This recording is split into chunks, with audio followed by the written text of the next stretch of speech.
Hello, everybody, and welcome to episode 165 of the Heresy Accountabilibuddies Podcast. I am Duncan, and tonight I'm joined by my fellow co-hosts, minus Jack, of, who do we have here tonight? Ryan. Jamie. And John. And that's who we got through. So there's no Jack tonight because Jack is currently driving down to somewhere in Georgia or Alabama or southeastern, don't know a stand, and I don't remember. It's also the reason he wasn't here for Adepticon, or he wasn't at Adepticon, is because work kind of screwed him over. And work kind of screwed him over this week too. So there's no Jack tonight, sadly. So at this point, I will go ahead and pause for a shout out to our patrons and our sponsors. Do you love resin bases? Then go to our sponsor Elric Hobbies for all of your basing and basing accessory needs. Use code HERESYABB at checkout for a discount. Legendary Monument Hobbies. Monument Hobbies is a one-stop shop for all of your painting needs. Use code HERESYABB at checkout for a 5% discount on your purchase. Pop Goes the Monkey. Find maker of third-party accessory bits of arms, legs, backpacks, and more, where you can get 10% off your first order over $125 with code HERESYABB at checkout. And we will go ahead and go past that with thank you everybody for joining us. We appreciate you all being here. If you're a new listener, we will be trying to stick to our somewhat of our usual format tonight. We're talking about Adepticon, the past, the Adepticon 2026 that the rest of us went to. But before that, we have hobby and we have news. So, John, take it away with your hobby. What have you done since Adepticon? Or since we last recorded? Yeah, so since we last recorded, I got all of my stuff finished for Adepticon. That was a bit of a rush. Managed to get everything packed up, and then Jeremy and I headed to set Adepticon. Played, I think it was 5 great games of Heresy. I know some of our listeners played me. I want to thank you for that. I'm not going to remember your name, so I apologize. It's not you, it's me. I did have a fun game when we played. But I'm terrible with names. I'm good with faces. That's probably the easiest way to put it. This is post-Adepticon. Took me a couple days to get everything unloaded and put in the right spot. But I managed to build a little hobby cart so that way we can start having some cool posters coming out to all our local Dallas events, as well as some of the other stuff that's coming up here in Texas. And then I got decided yesterday or day before that I needed to get back onto the hobby train. And so I started hitting the Castellax and Thanatar pretty hard. So on Wednesday, during our call, I went ahead and got everything sticked. So I bought a whole bunch of, I don't know what they're called. They're basically alligators on the end of a bamboo stick, bamboo skewer for cooking meat. I picked up like 12 sets from Hobby Lobby and used almost every one of them for these little guys. I broke them down into so many sub-assemblies, I don't think I ever want to do it again. So the upper thigh on the Castellax was off. All of the armor plates were off. Upper shoulders were off. The heavy bolter ammo was off. The heavy bolter itself was off. And then the main body was one piece, and then each arm was one piece. So it's about 12 pieces per Castellax, times 6 Castellax, and the Thanatar was in about 15 pieces. So I got all those primed, got all the armor base coated and then highlighted, and then I spent most of the Sunday morning looking through the internet trying to find the way to paint these things. I wasn't really happy with an all over white, and I wanted to do something that's close to the Metallica scheme. And I finally found someone on the Facebook page called Warhead. This is a gaming group. I don't know where they're located, but somebody back in 2017 painted a Legio Metallica Mechanicus list. And so I stole some of his ideas. I'm painting one of the top shoulder pads red. And so then I went back and repainted all the shoulder pads that I just painted in all my white. And then sealed everything for decals for the first one. And so I got one Castellax assembled and almost ready to go. That's kind of a test point model as I wait for Elric's Hobbies to deliver my concave bases, and then I wait for the nice Chinaman to ship me my ammo link chain because I don't like using the GW chain because it's static and doesn't let me do cool poses. All right. And that's all I got. What about Bri? I've been quite productive post Adepticon. I don't know, dare we call it coitus hobby session. I've painted a Nurgle Sorcerer Librarian for my Death Guard. I've got 10 autocannons that are almost done. I have sepia toned the armor for 10 Cataphracti Terminators. And I started painting the bases to the levels that I can before I start progressing them further. I got basing materials on 10 multi-maltas. And I also started working more on the base of a Centurion of Doom with Thunderhammer. You're going to need a champion for those guys soon, buddy. What's that? You need a champion for them. You saw how effective champions are. No, I don't roll like that. You know me. I take subpar and I make it work. All right, that's fair. Or maybe just par. Par. What about you, Jamie? I've been utterly non-productive because of everything going on family-wise. Other than driving, 800 miles by myself on Monday to get home from the Adepticon. That's I really haven't. I literally have barely even done laundry since I got back. That's how busy I've been. So, sorry. No reason to apologize. Life is a thing. I mean, I've had 5 soccer games this week, so. Avash is just here listening. Oh. Okay. Well, okay. Go ahead, and he called you, so go ahead and tell us what you've got done. What you got done, Avash? I built all my War Machine models I bought, other than some of the... Oxenstein. Yes. Yeah. And some Blacked Out models I bought. That's pretty much what I've done. Just coming back from work was kind of a shit show. Oh, I did forget one thing I did for all of us. Oh? I picked up the new Custodes Journal and then went through the entire thing and pulled out all of the new war gear and weapon, melee and ranged weapons, and updated that super doc that I have on our Facebook page. So all of the new Custodes weapons are in there, and then I took John Stanford's special rules document, added the new Custodes special rules, and then combined it into my document. So now we have one document with all of the weapon stats, special rules, and war gear in every journal and codex. Nice.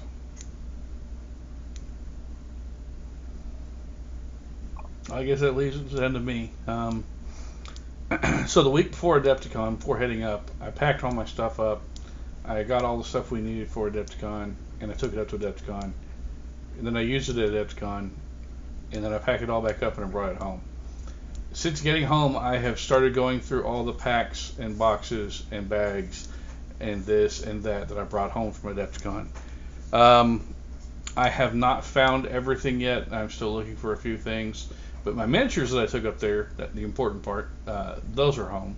I gotta get those unpacked and put onto my shelf. But other than that, I have not really done a lot. For those who have listened to us every single week for a while now, talk about the patron challenge, just so that everybody knows we have hit the patron challenge. I am now locked into having to build an Ultramarines army, build and paint and play and raffle off for charity at Adepticon 2027, the Ultramarines army. I am getting parts and pieces of that arranged to be here. I want to go ahead and give shout outs to Jim Worthington, one of the guys who is on our Discord, also a patron member.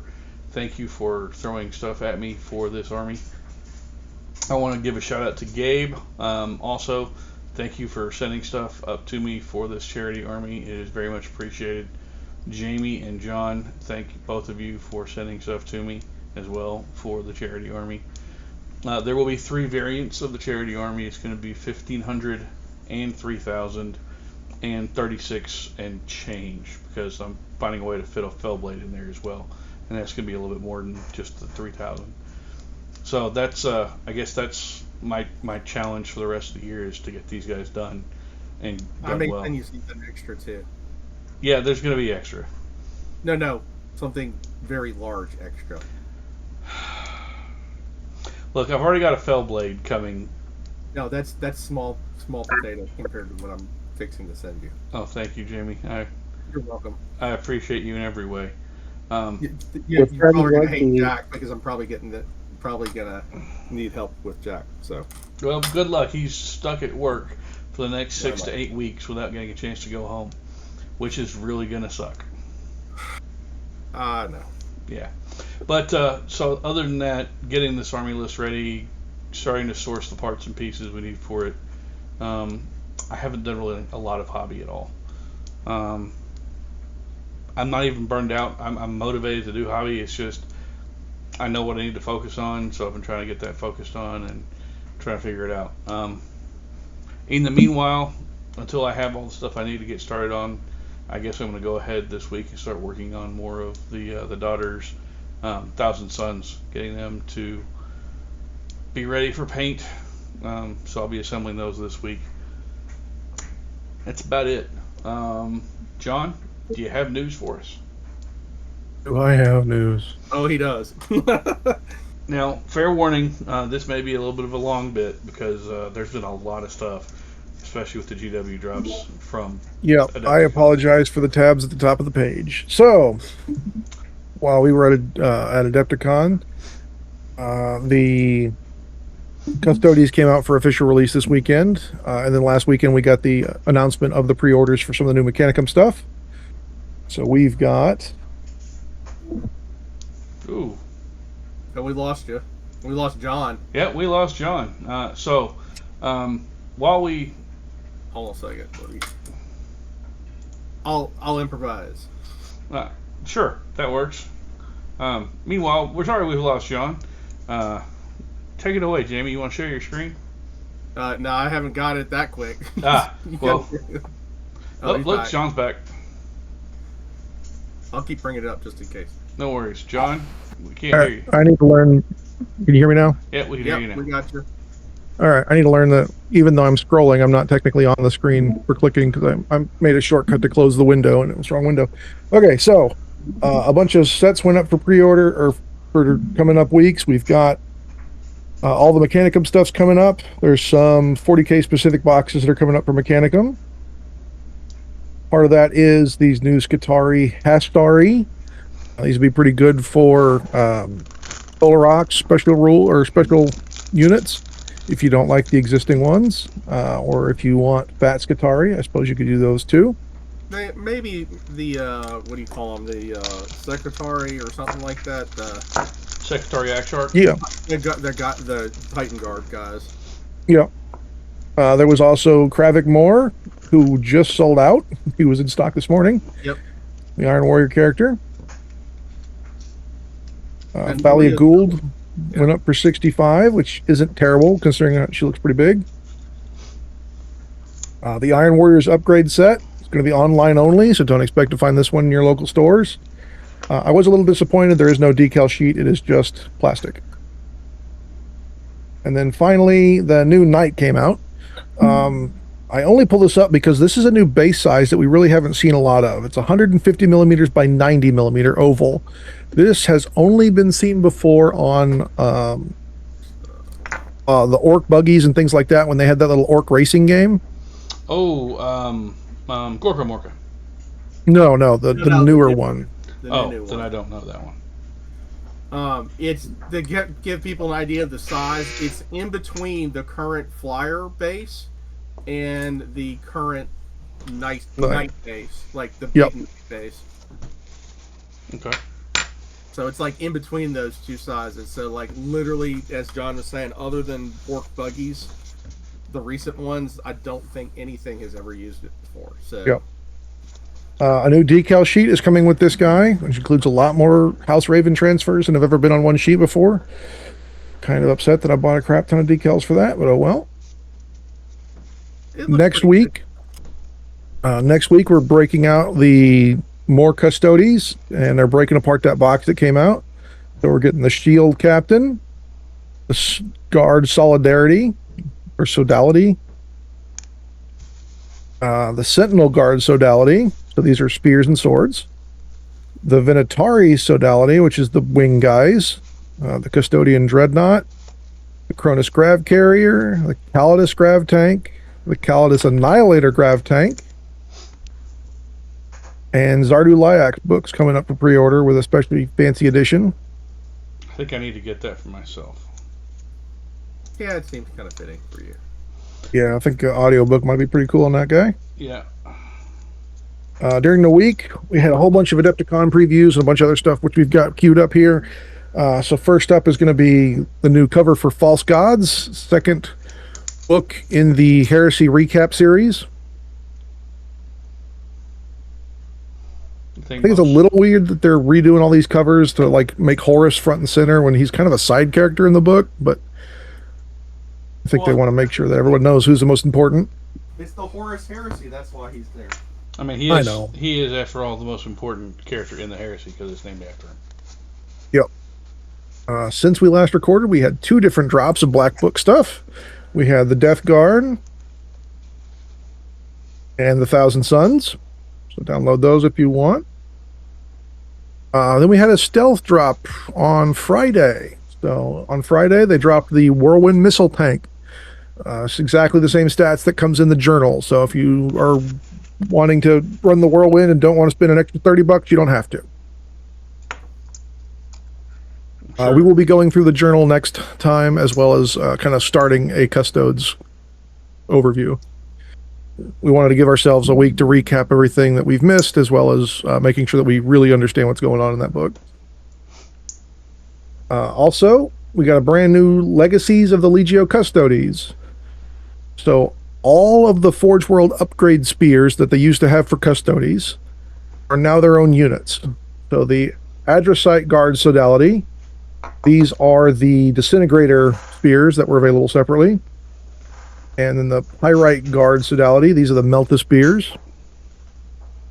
And then this one kind of hurts, the Sagittarium Guard Sodality. These are the guys with the big guns, instead of any spears at all. Yep. All those are now their own separate units entirely. What sucks is you're paying extra points for these fancy guns, and you just throw them away to take up the banner for the 2 spear squads. And you don't get a points rebate on that. You're just stuck paying for it. At Adepticon, we had a bunch of previews. So first up, the Spartan Prometheus Assault Tank. This looks to be just the normal Spartan. They took out the last cannon sprue and put in the Spartan gun sprue.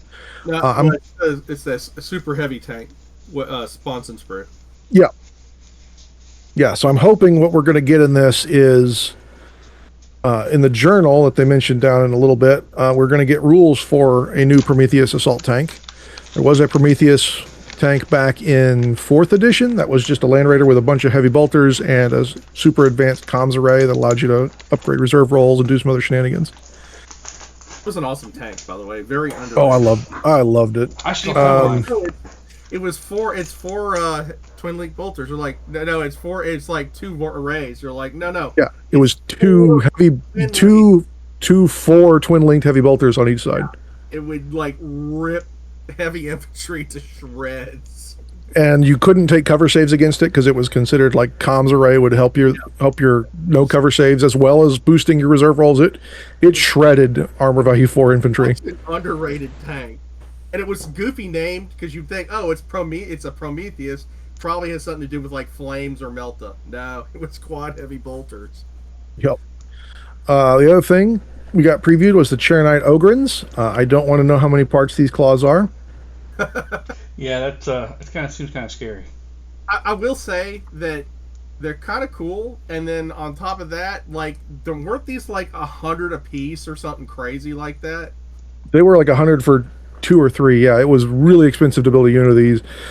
I do like that they're also a lot more detailed in things like the faceplate coming open like that, as well as the way these claws are built. I might see if someone can just bits order me the claws, or see if someone can print those, because there's a bunch of really cool stuff on there.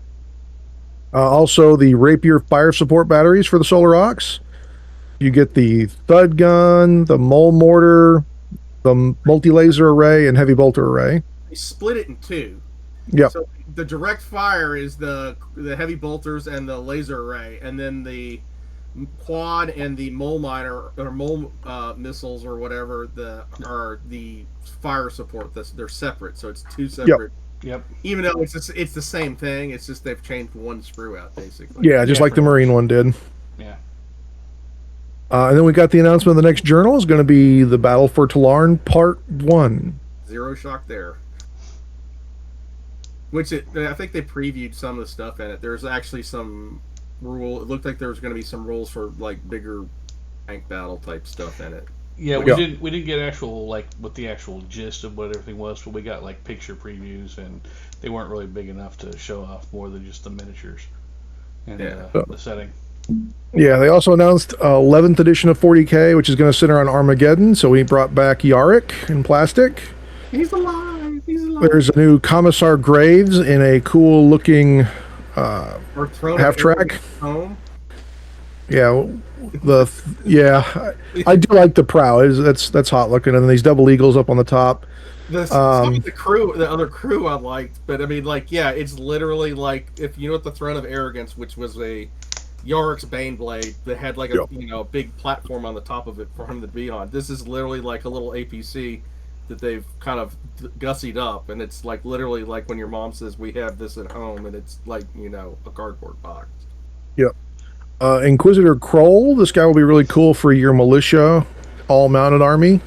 Your High Lord can be mounted on a mount, so I thought that'd be kind of a cool use for this guy. And then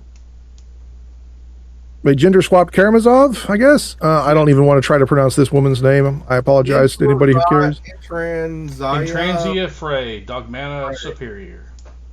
This will also be good if you want an Abeyant for your Mechanicum. Yep. Ooh, that would be a good choice. Yep.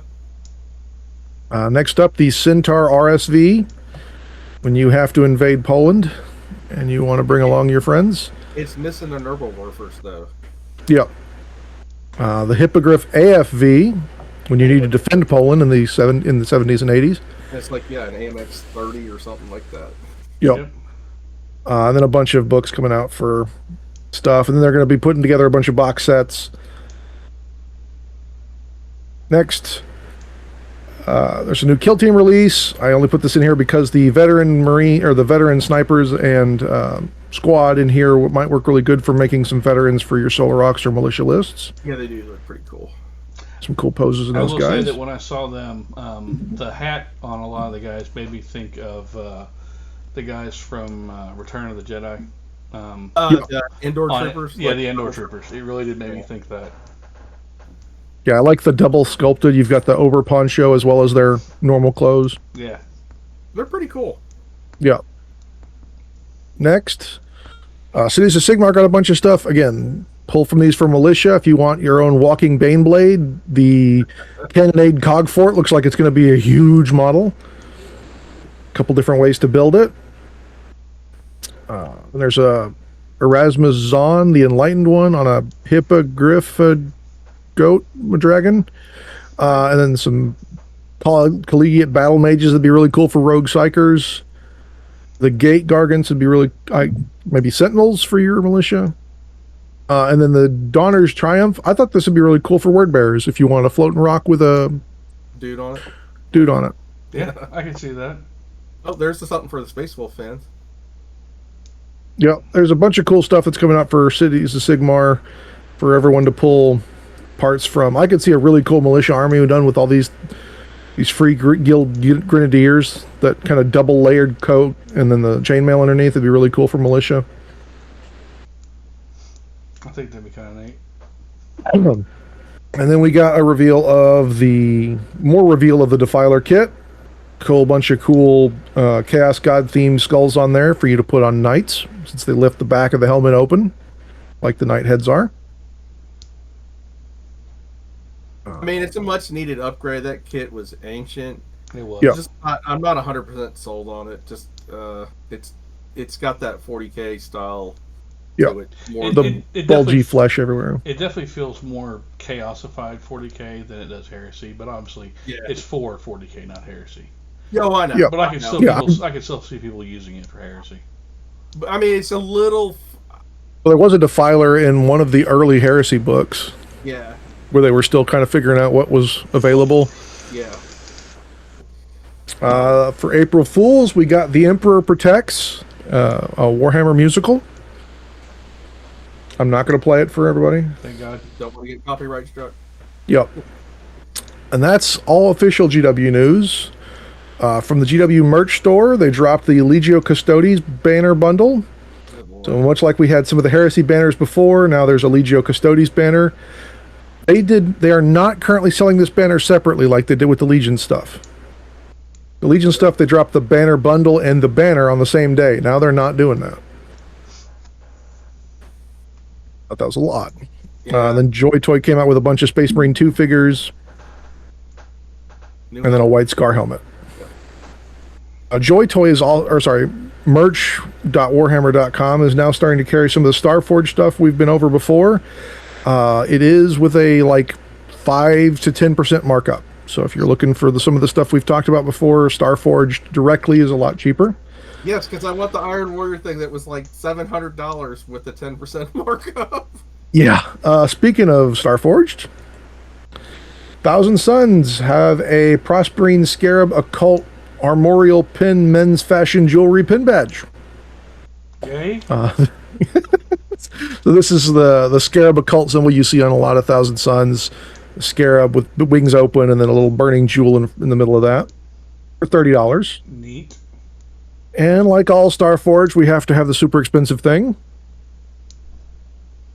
Oh, The Starforged What? Sanguinius commemorative pendant necklace. So you get a portrait of Sanguinius, and then your choice of upgrades. So if you just want it in bare silver with a stainless steel chain, you're looking at $125. Where if you want to go all out, you want not only the silver Sanguinius, but you want gold accents on his armor, and you want a silver chain, you're looking at $461. oh Jesus. Well, for those of you who have more money than sense, which is some of us, myself included, there you go.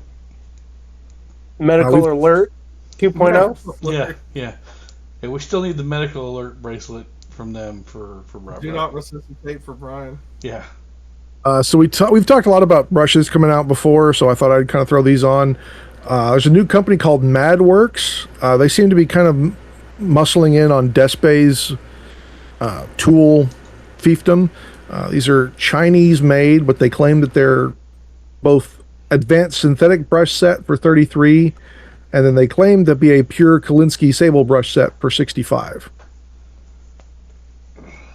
Again, coming out of China, I don't know if I necessarily trust the fact that what these are made of, but if you can find them cheap, might be worth picking up.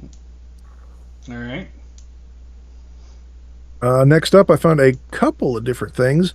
We saw these at Adepticon. Army Painter dropped some new releases. They've made their own plastic glue to muscle in on the Tamiya market. Comes in exactly the same container with exactly the same brush applicator. Which apparently you cannot transport on an airplane. Correct. Also, I went to my local store and I saw these. These are already appearing in regular stores. Apparently, they're not shipping very well, and the way they're packaged, the glue, the plastic glue, extra thin cement part on the labeling is rubbing off on the bottle in front of it. So your bottle may get a lot of wear on it on the label. Yep. They've also got a collapsible scrubby cup, so it's a little brush cup that's got ridges and bumps and stuff on the bottom, so you can knock the paint filaments loose. Corvus Belly dropped some neat miniatures that I thought would be good for Militia or Solar Ox. You've got this creepy, weird demon thing and some type of summoner guy. Okay. And then this creepy demon woman thing. Okay. What's going on with the cape? It looks like it's a bug of some kind, like a centipede or something. Yeah, it's kind of weird. Yeah, I'm good Yep. with that. There's a couple of more Kickstarters, and then we'll be done, gentlemen. Victoria Miniatures has put up her preview of her Grim Dark Empire. Totally not Mordians or Praetorians. Because they are not Mordians Praetorians. But even though the Kickstarter isn't live, you can go download right now a free STL sampler kit that includes both male and female of both sculpts at ease. I'm already a fan of these, so I already like the Mordians and the Praetorians. Yeah. And Victoria. Yeah, I Miniatures downloaded been this doing for. cool stuff for a long while. I already downloaded these. I'll probably get Jamie or Jeremy to print me some of these so I can have some at ease Cobra Guard. Kind of figured. Yeah, I figured. Black Sheep Systems is running an Underhive Editions Kickstarter. For $15, you get all the parts to make a ZM lookalike board. Did Nice. you already do it, John? I have not backed this one. I like a lot of the plastic stuff I've already got, and I don't back many of these GW lookalike ones because I want all my stuff to match. Gotcha. But it's really cool. I mean, for 15 or 18 US, you get everything, which is they're dividing this out into different pieces. I don't know why. I think it's different sections. So you got a missile silo / grain silos. You got all these different pipes and tube system. Definitely pretty cool stuff if you want to be able to It's FDM or resin print your own ZM boards. Because some of it looks like it's very similar in size to the GW stuff. I wonder if it's compatible. It might be, Interesting. but some cool stuff there. And then finally, I know you guys like paint Kickstarters. I don't. Reaper has decided to destroy their entire paint line. If anyone didn't know, Reaper had 3 different paint lines. They're blowing it all up and restarting completely from scratch and just calling it the Reaper Master Colors. Remastered. Okay. What I do like on these is there's an opacity meter on the bottles themselves. So you can see it goes low, medium, high, and this will show you how well it covers over black with one coat. So you can kind of know what it's like before you get it out of the bottle. Interesting. I will say that some of my Ultramarines before used Reaper Ultramarines Blue Highlight, which they have destroyed. So I'm glad I switched to Monument with my last batch of Marines. But they're breaking this down into different subsets of colors. There's a bunch of different browns and whites and everything.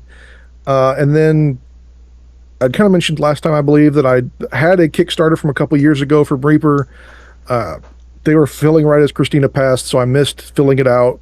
I filled it out a couple months late, and then they never shipped it. So I emailed them a couple weeks ago, and they actually shipped it out to me. But as a bonus inside of that was 2 of these colors. So I went ahead and tried them out here on my handy dandy palette. I put a couple drops of red and started pulling it in different directions. This is a low opacity color, and then the brilliant green is kind of a medium opacity color. And I put a couple drops there and started pulling it out towards the sides there. So just kind of give you an idea what these paints are like. It's kind of neat. That green definitely looks like it's very vivid. Yeah. It's really close to Goblin Green. Okay. Okay. So if you want some, How was the pigment? I mean, is it super dense? yeah, it's a little bit better than the old Reapers, which were kind of a medium density pigment. So I put this on the medium to high range. I could kind of see it. You can see it a little bit here as it was separating as I went longer. Mm-hmm. So I would definitely go with 2 thin coats as usual, but the green definitely covered a hell of a lot better than the red did. Yeah, the red looks a little Pink. Looks a little bit light. Yeah. Like, yeah. Especially towards the edges, like it pulls. Yeah. Yeah, I put it here and then pulled it this way, and tried to go that way too. It was just kind of meh. And then this one I dropped here and then pulled either direction. Well, there you go. Yeah. It's a test review before their release. Yeah, and they were having these at Adepticon. If you went to their booth, you could sit down and paint a model with them, and then they would let you try out all these paints. I heard some good reviews on everybody. I mean, one thing Reaper does have going for it, they are US based and Texas based, so a lot of game stores carry Reaper miniatures already, so bringing in their paint line isn't that hard, and they're cheap. Yeah. They are like $2 to $3 a bottle. So if you want to paint an army with them, and then this is the first time they've actually changed their colors, and they've been around for 20 plus years. Yeah, they've been around since like when some of us were getting in. So Yeah, I remember, yeah. Like I said, back when I was first getting into miniatures, I had Testors paints, the old Testors enamels and GW paints, and I remember there was Reaper paints back then. So that was in the 90s. Yep. So yeah. you know, they started coming out with the triads. I want to say mid 2000s. That sounds right. Yeah. And I really liked those because they had like Ultramarines Shadow, Ultramarines Blue, and then Ultramarines Highlight. And they had those for all their different colors. But now they're kind of nuking all those different lines and combining it into this one super Master Series color. Okay. That'd be interesting. And that, gentlemen, is all the news. So, the main topic, obviously, Adepticon. Adepticon. I really got to figure out why I can't watch John's live streams, but this has been an ongoing issue for me for a while, and I know it's not my Discord being out of date. You're using your phone, right? Yeah. It might be that. I'm not sure. What do y'all do at first? Because I need a little break. All right. So, obviously, we didn't record last weekend. That's because we were all at Adepticon. And by all, I mean everyone here other than Literally. Jack was at Adepticon. Even Avash. Yep, even Avash was there. So I will go ahead and lay out my day one, and we can have who all got there on for early Wednesday, other than me. We were all on there Tuesday. Yeah, so I got there Tuesday, but we weren't let into the con hall until Wednesday. I think we were all there on Wednesday early. Okay. Maybe Brian was a little late, but like everybody, me, John, and you. Jeremy and Jamie and I all had a weird hotel mix-up. For some reason, this year, they did it last year, they said that my reservation didn't cover Monday, and so I got them to fix that. And then what was weird this year is they wanted all the money for the room up front, and they wanted more money on top of what they'd quoted me for the room total. Yeah, it's like they took the deposit and added it onto the total almost. Yeah. And they wanted it all up front on one card. They couldn't split it. They couldn't do anything with it. So it took me a little while to get my parents to transfer me some money so that I could get that deposited, because I'd kind of assumed that, Jamie, Jeremy, and I could all split it up like we'd done years before, but nope. So either way, we got it covered. You weren't the only person. When I was down there at the desk at a different time when you weren't there, they did the same thing to like 2 other rooms that were there for Adepticon. How odd. That's weird. All right, so Adepticon. I got there Tuesday, and we just crashed Tuesday because we got there in the middle of Tuesday afternoon. We got dinner, went to bed, got up early, went over to the con hall, started carting our 500 pounds of stuff over to the con hall. It wasn't really 500 pounds. It was like 250 pounds of posters, and then other stuff, and then other stuff. Took that over to the con hall Wednesday. Rounded up these gentlemen, and we went to go find our tables and crates and mats for setting up everything for the Heresy Accountabilibuddies side. Ferrix set up their other side on their own. I know Jeremy helped both sides set up, and he also helped both of us bring down both tubs and tubs of terrain, and then a flat pack of mats for the tables. So we went upstairs, we got that, we brought that down, we started setting tables up, and people started trickling in. Saw a lot of friends from previous Adepticons showing up who were immediately chipping in to help get tables set up, who were immediately chipping in to help carry stuff around, do stuff, and I think we got to the con hall room like right at or just before 10 a.m. and we had everything set up in the room before 2, I think it was. Yep. And then it was just final tweaks of this and that. Then it was making certain we had power with the con or with the event hall people, and then making certain we had power here, making certain that the internet was working, making certain we had enough tables to line the room so people could put their stuff on sideboards. But everything was all said and done latest by 3 o'clock. Zach, Derek, and Derek showed up. We already had all the posters lining the walls, so those were ready to go. Felix was getting set up, setting all their stuff up. And then it just pretty much became a free-for-all. Ended up going out to dinner. That was the night we all went out to Benihana's, right? Yep. Yep. It was also when they did the GW preview while we were at dinner. Yeah. We ended up going out with, and this is a laundry list of people. Gabe Ortiz, our friend and patron, and one of the hosts of Late Night Dice podcast. His crew was there. Our crew was there. Members of the Indiana Heresy group from Jacob and Company were there. A couple others who were like Eric Ness, a couple others were there as well. And we all went out to dinner. And honestly, we all came back and I mostly just crashed. I was done. It was a long day, man. It really was. Moving those mats was like no joke, man. That was Oh my lord! Yeah, shout out to the event hall lady who runs the Baird Center for finding. When we got us. lost in the back rooms with the mats. Yeah, for finding us and figuring out how to get us where we needed to be. That was very much appreciated. Yeah, so those who haven't been to Adepticon, it's a couple of different buildings that are joined only on the second and third floors.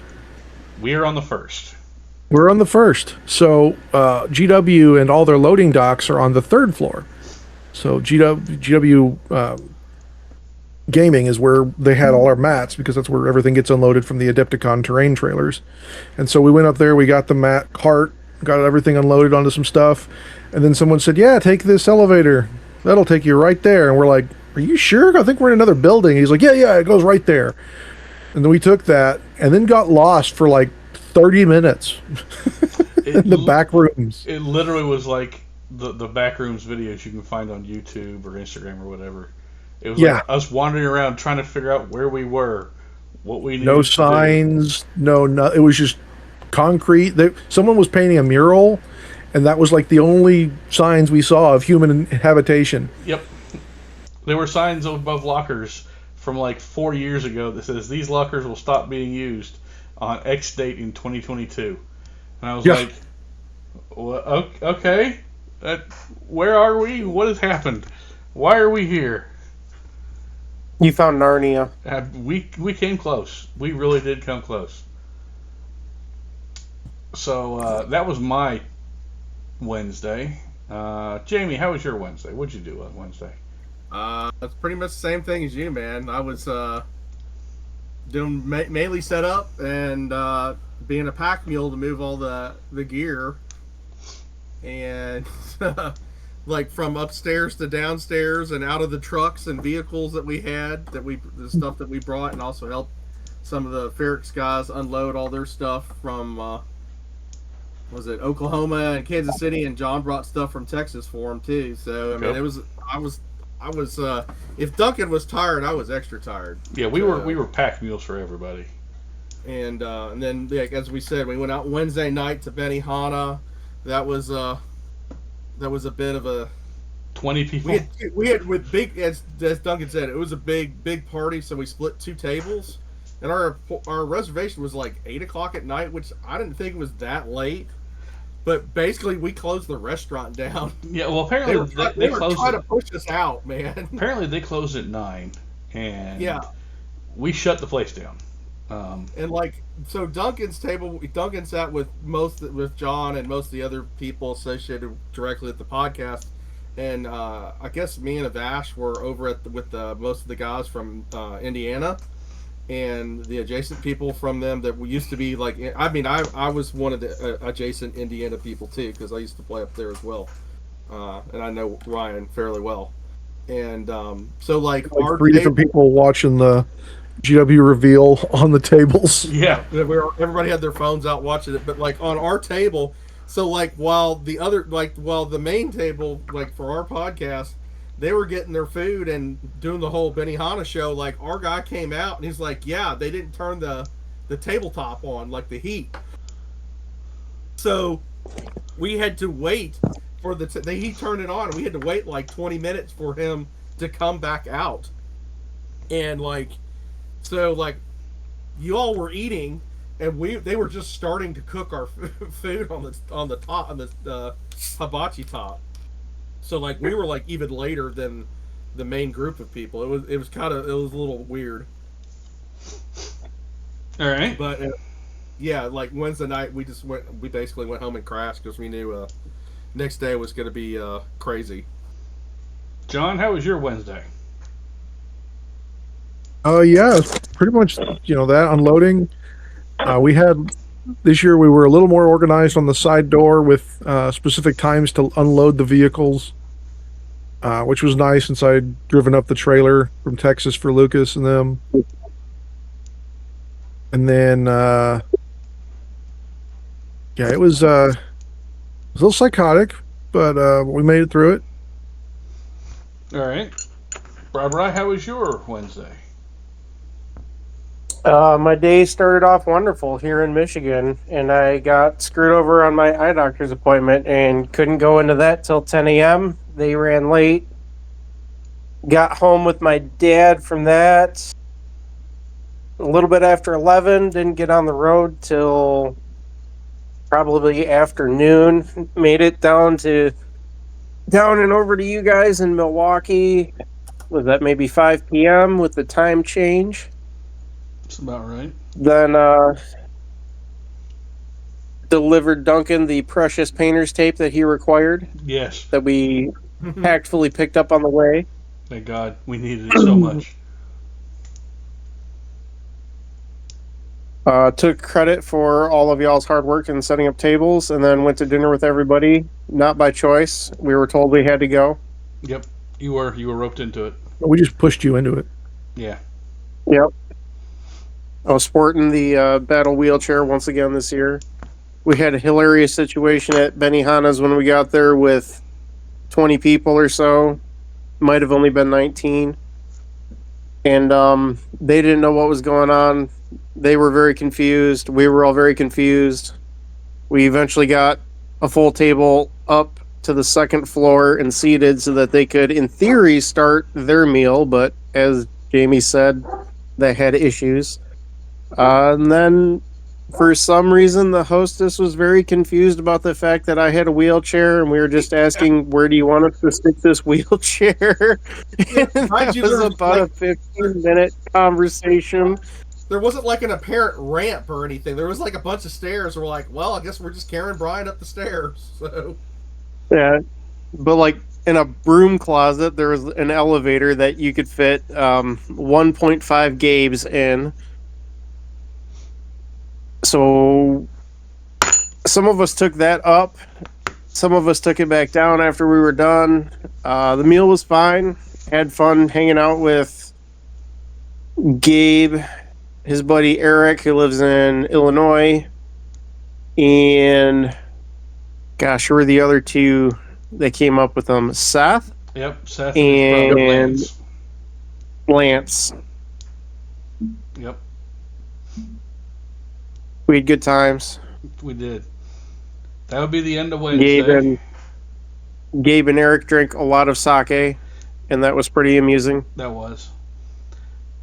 I think that gets us to the end of Wednesday. Thursday, my event, the escalation event, began at 8 a.m. I was down there sometime by 7:15, 7:20 or so. Started checking people in.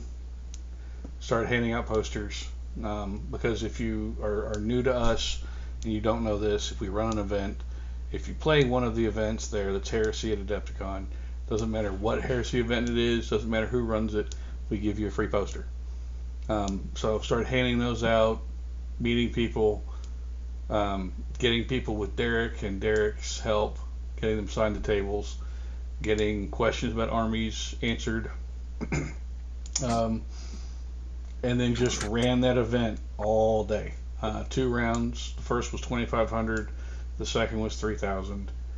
Tried finding some of the same places we got food last year in the con hall to discover that some of them were gone and there were new places this year, most of which were not very good.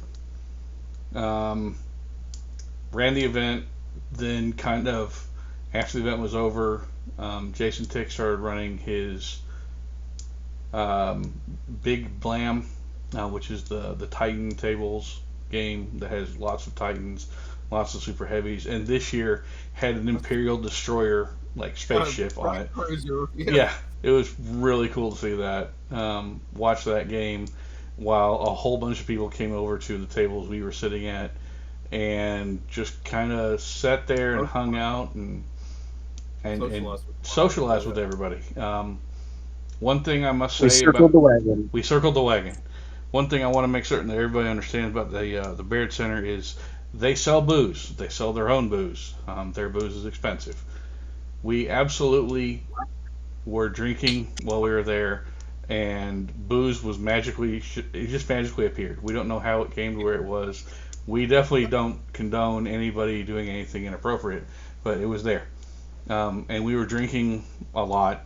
I was passing out bourbons like crazy for some reason. Don't know how that happened. It was medicinal. It was medicinal bourbon. It was being passed out. We have a card.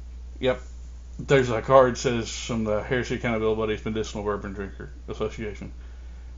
We're not medically certified. But there was that going on.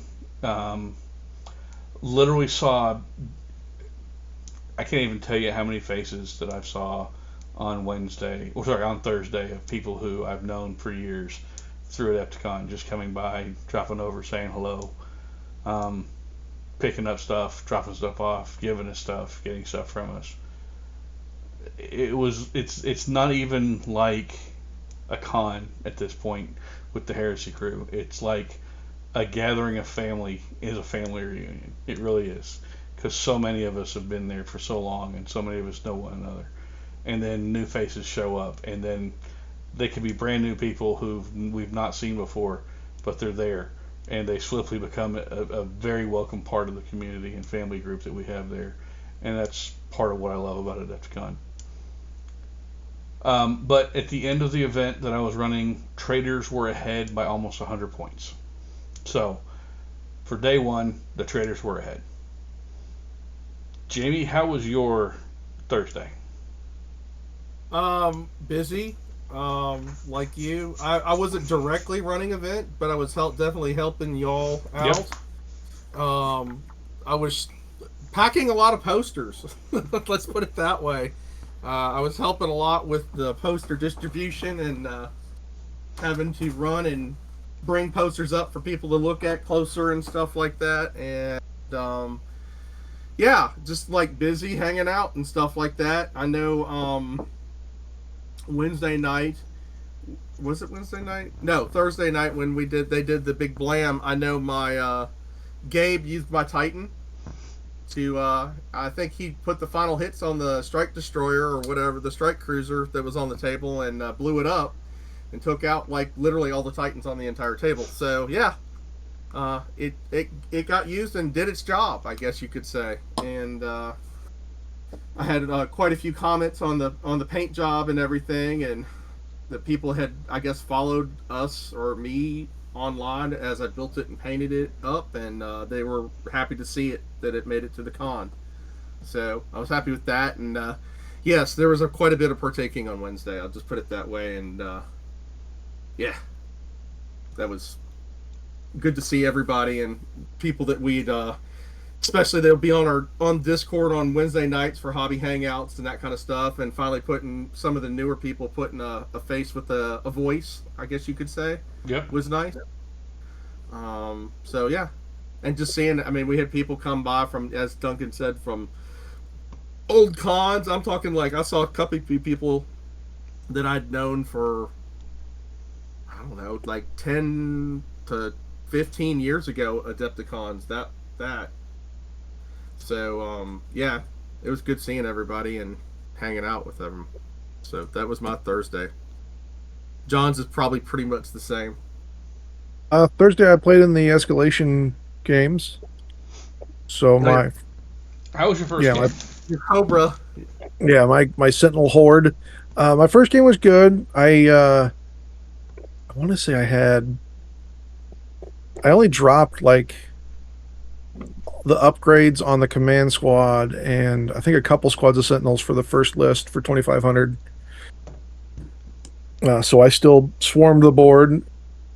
I think I won that one, but it wasn't by a lot. It might have been like by 1 point. Yeah, I remember it was pretty close.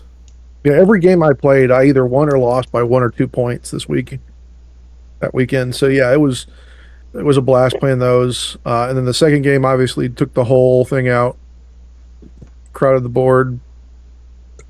And I learned that I probably need something to help manipulate reserve rolls. Since I had to outflank so many of them, mini games I had 1 or 2 still stuck in reserves. And then my fourth game I ended up with 4 still stuck in reserves at the end of the game, but it happens. Yep. Did you discover that you need line or anything like that in your list? No, so the Sentinels themselves score, even though they're cavalry. The special recon detachment allows them to score, and then the General's command squad is line 2. Oh. So whenever and the General's command squad also has the really cool Vexilla that says anyone that's routed, if they end up within, I think it's 12 or 18 of the Vexilla, they just lose routed. Nice. So whenever a Sentinel squad would break, he'd just be like, no, stay. And they're like, okay, we can do that. And then Firestorm on the Sentinels, if the command Sentinel's alive, is definitely a thing that I abuse a little bit. That first game was against an Alpha Legion player, who's a listener I know, because he's like, hey, you're John. I was like, yep, that's me. And so he was sniping the hell out of my command Sentinels left and right to try to turn off that Firestorm. Probably a good choice. Yeah, I stopped shooting at sniper squads because I realized I was just giving them a free return fire because I wasn't killing anything. Okay. How'd your second game go? Second game went well. I think that was the one where I ended up with 2 squads left on outflank. Was that the one where you had trouble fitting everything on the table? I had that every game. I think that was... No, Fierx was day 2, was Mechanicum. There was one where, like, you literally, between the terrain and the other army on the table, like, you had literally a lot of trouble actually getting everything that you needed to. The worst one was the Sunday 4K game. Okay. Because I literally could not deploy a Sentinel. Yeah. I had to outflank all 10 squads. Ugh. Jeez. So I just deployed Russ's. I allied in some Ultramarines in a Land Raider. So I deployed the Land Raider and then the Tactical Squad, and then my Command Squad, and then all the Heavy Sentinels, and I just outflanked all 10 squads. And so it was funny because like I'd drive on, and then they'd react, kill one full squad because they're just T5 with a 4-up save. I'd be like, okay, I'm going to deploy another squad right where that one was. You can't kill all 10 in one turn. I mean, that's fair. That's fair. It was a good thing you were playing Toaster that day. It was. That was Sundays. Yeah, it was Toaster. That was fun. Yep. So, Bri, your Thursday? I woke up, ambled on down. I think most of y'all had already beat me over there. I think I rolled in about 7:30. Quite literally rolled in. I don't think that was the day you had trouble getting through, but no, that was I don't think it was. That was Friday. Yeah. I had a couple of issues, and we'll talk about that because it was kind of funny and mildly annoying. But I digress. I was commandeering Jack's event for him in spirit, since he could not make it this year because of work in real life. We had, I don't remember if it was 6 or 8 people show up for the open play, which started at 10 a.m. We had 2 people show up really early, one of which was Angelo, and the other guy's name was Chris, and they just went ahead and started playing like an hour and a half before everybody else. Yeah, they started when and just had a nice The team, the two per The lag. yeah, the team tournament started or whatever team event. Well, it would have been. They started about the same time as the escalation guys, Yeah, I think. Yeah. and they took the whole day, Yep. and good for them. They played till about 2 p.m. and then they asked what time we'd be doing the awards and stuff for that event. And I said, come back at 5. And they came back, and pretty much everybody got something pretty neat. Adepticon gave us a couple trophies to give out for that, and it was good times. I think I would like to see a little bit more structure in it next year, even though it is kind of more of an open play format. And whatever goes, goes. Whatever y'all want to do. I'm not sure that scores from that event were integrated into the overall campaign. I don't think they were. I think that was just the whole get refreshed in the game. Yeah. Basically, it was kind good. of an intro game, as it were. It was very good. After that wrapped up, and after escalation wrapped up, I'd spent a lot of the day just walking around, looking at people's armies, checking out the awesome stuff that people had done. Then we circled the wagons yet again that evening and hung out with patrons, old friends, new friends. Yep. Did a lot of fun stuff that night. Was that the? Yeah. So that kind That of was that the first night of the. that was the Miller- first night of the true hangout. Yeah, that was Oh, the first night of Miller. Yeah, because I think I ended up going 3 times to that because it was basically the only thing open that late. you know? Yeah, it really was. All right, It was so kind of sucked. I wanted to do other stuff while we were there, go some other places, but yeah. no, I agree. Next year we will only hit Miller's a maximum of 1 time. All right, Which I have a funny story about that place, and I think it was from Friday night. Okay. Well, let's go to Friday then. Friday, I went downstairs before 8 because Brian and I were kind of tagging into the team event. We were kind of ringers and kind of not. I had bought a ticket, but I told them, hey, it was originally for Jack and myself. But since Jack couldn't be there, Brian was going to tag in with me. And so, since everything going on, we could just be ringers and dip in and out whenever needed. So we got tapped to play the first round and the second round. In our first round, I was playing the Night Lords. My list was really simple. It was 2 Paragon of Battle Champions, a Praetor with a Thunderhammer, and 3 squads of Night Raptors with Chain Glaives, some Thunderhammers, and some guys with dual Lightning Claws. And Brian, what was your list? Being a man of culture and running in support of the terror squads, I brought 2 Sakarans, 1 regular variety, 1 Punisher variety, 3 individual rapier batteries with quad mortars. I brought the Siege Breaker so I could load those puppies up with the Phosphax. I brought a Forge Lord so that I could bring a unit of Thalax, which had Melt-A-Bombs and 3 phased plasma fusils in an 8-man squad, which became critical in both the games Duncan and I played. They did.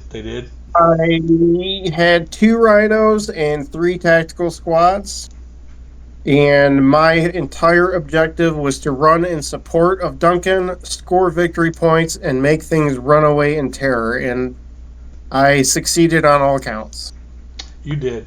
Our first game was against 2 gentlemen. I don't recall their names. I do recall the fireball they gave us. Thank you for that. They're from Florida. They're from Florida. They were running a very well-painted Blood Angel and Dark Angel list.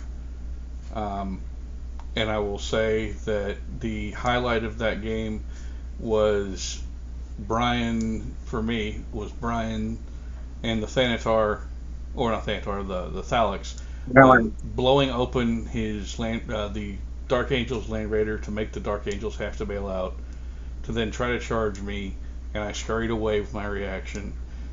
And this was all done on turn 1.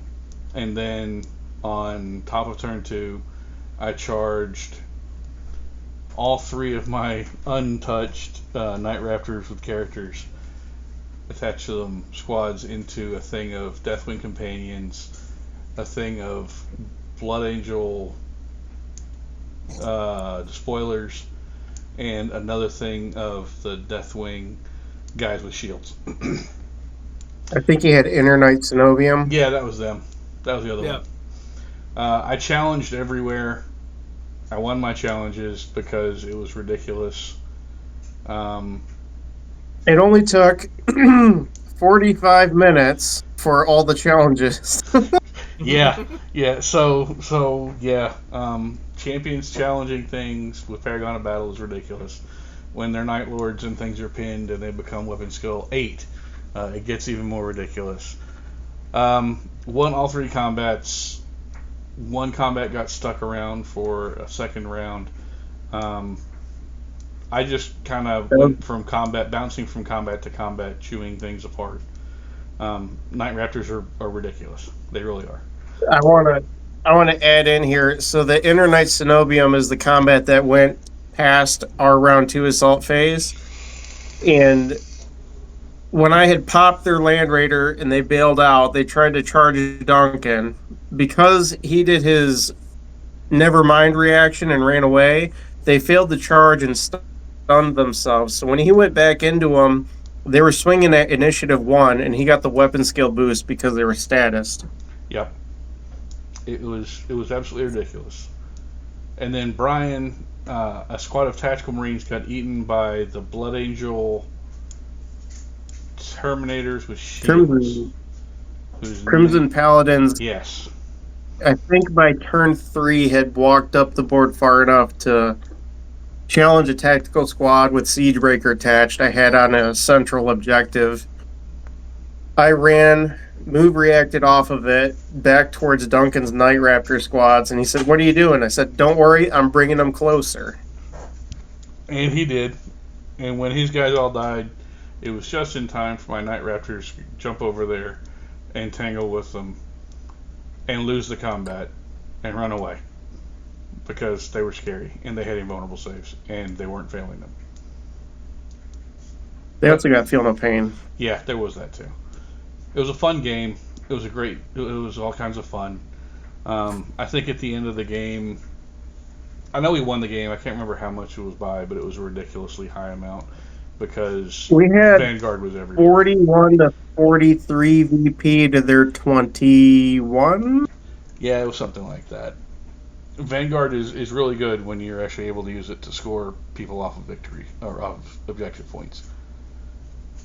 My Forge Lord also patched maybe 14 hull points back onto the Sicarans in that game. Yeah, your Forge Lord was absolutely the MVP on that game. He really was. He was fixing everything. When I played with Brian, he was too. I mean, he was like, fix, Band-Aid, fix, Band-Aid. Yep. He was doing that all our games. Then we played round 2 against some guys who were playing Black Shields, and they had the Automata and Clones, to where they didn't get to react as much, but they also had Feel No Pain, and they were immune to status effects. That game was a little bit tougher.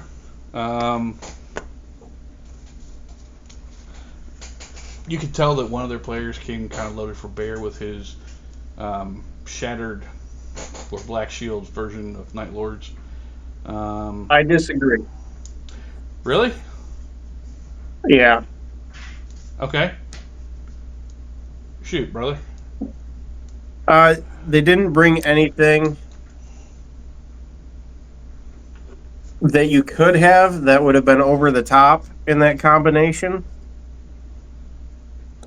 And I think he's a younger fella. I think he just kind of seemed like he might be a little bit more, I don't want to say aggressive, but he was very hard to hear. He's very soft-spoken, so he was getting very loud in order to get over the roars of the hall. That's fair.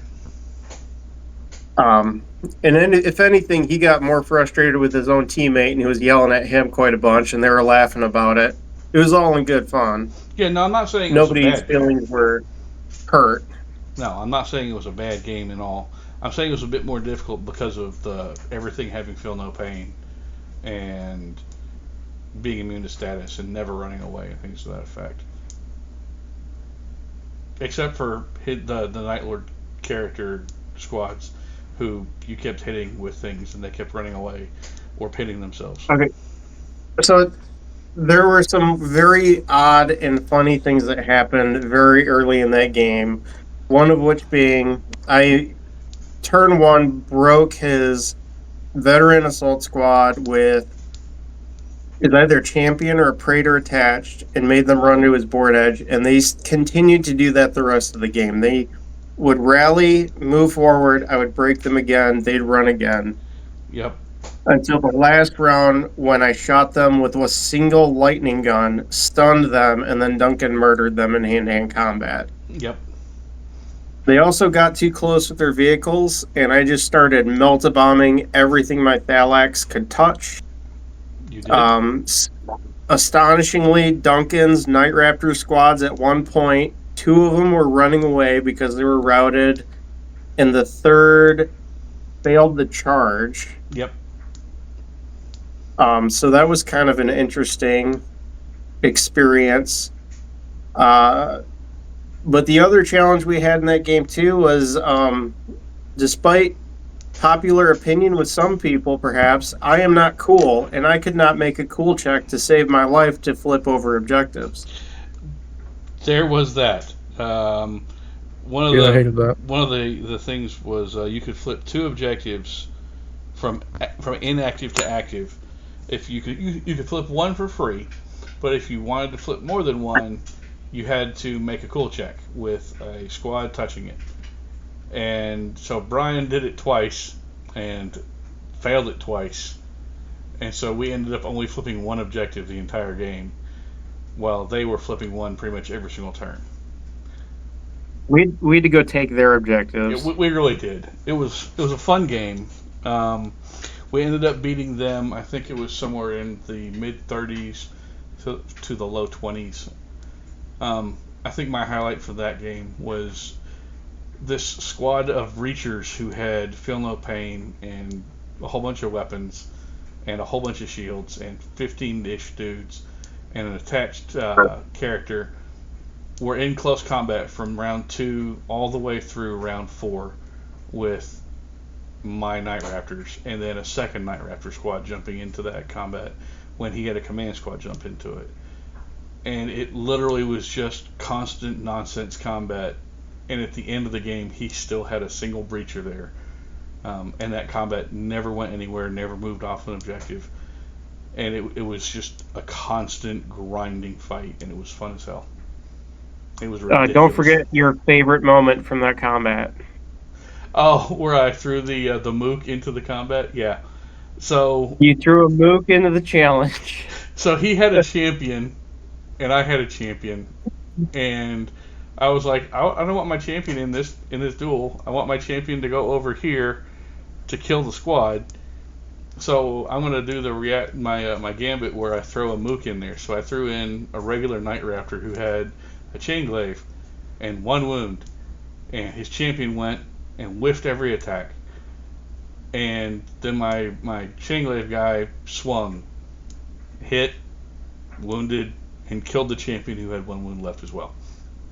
And I was like, wait, hold on. So the guy who is the mook somehow survived and won this challenge. Well, that's not how this is supposed to happen at all. So, no. It was hilarious. We all laughed about it. We did not get a third game in because another team dropped from the doubles, and so we were like, cool, we don't have to play a third game. Didn't need to worry about it. Then we walked back over to the booth where everyone else was hanging out and started holding court and hanging out and giving out prizes and giving out stuff. And I'll throw it over to Jamie to tell us how his Friday went.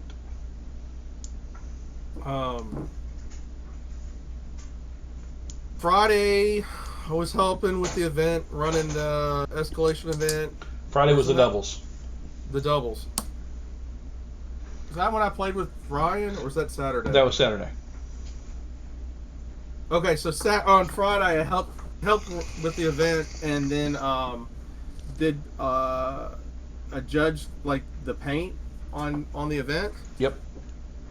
And that was kind of difficult because there was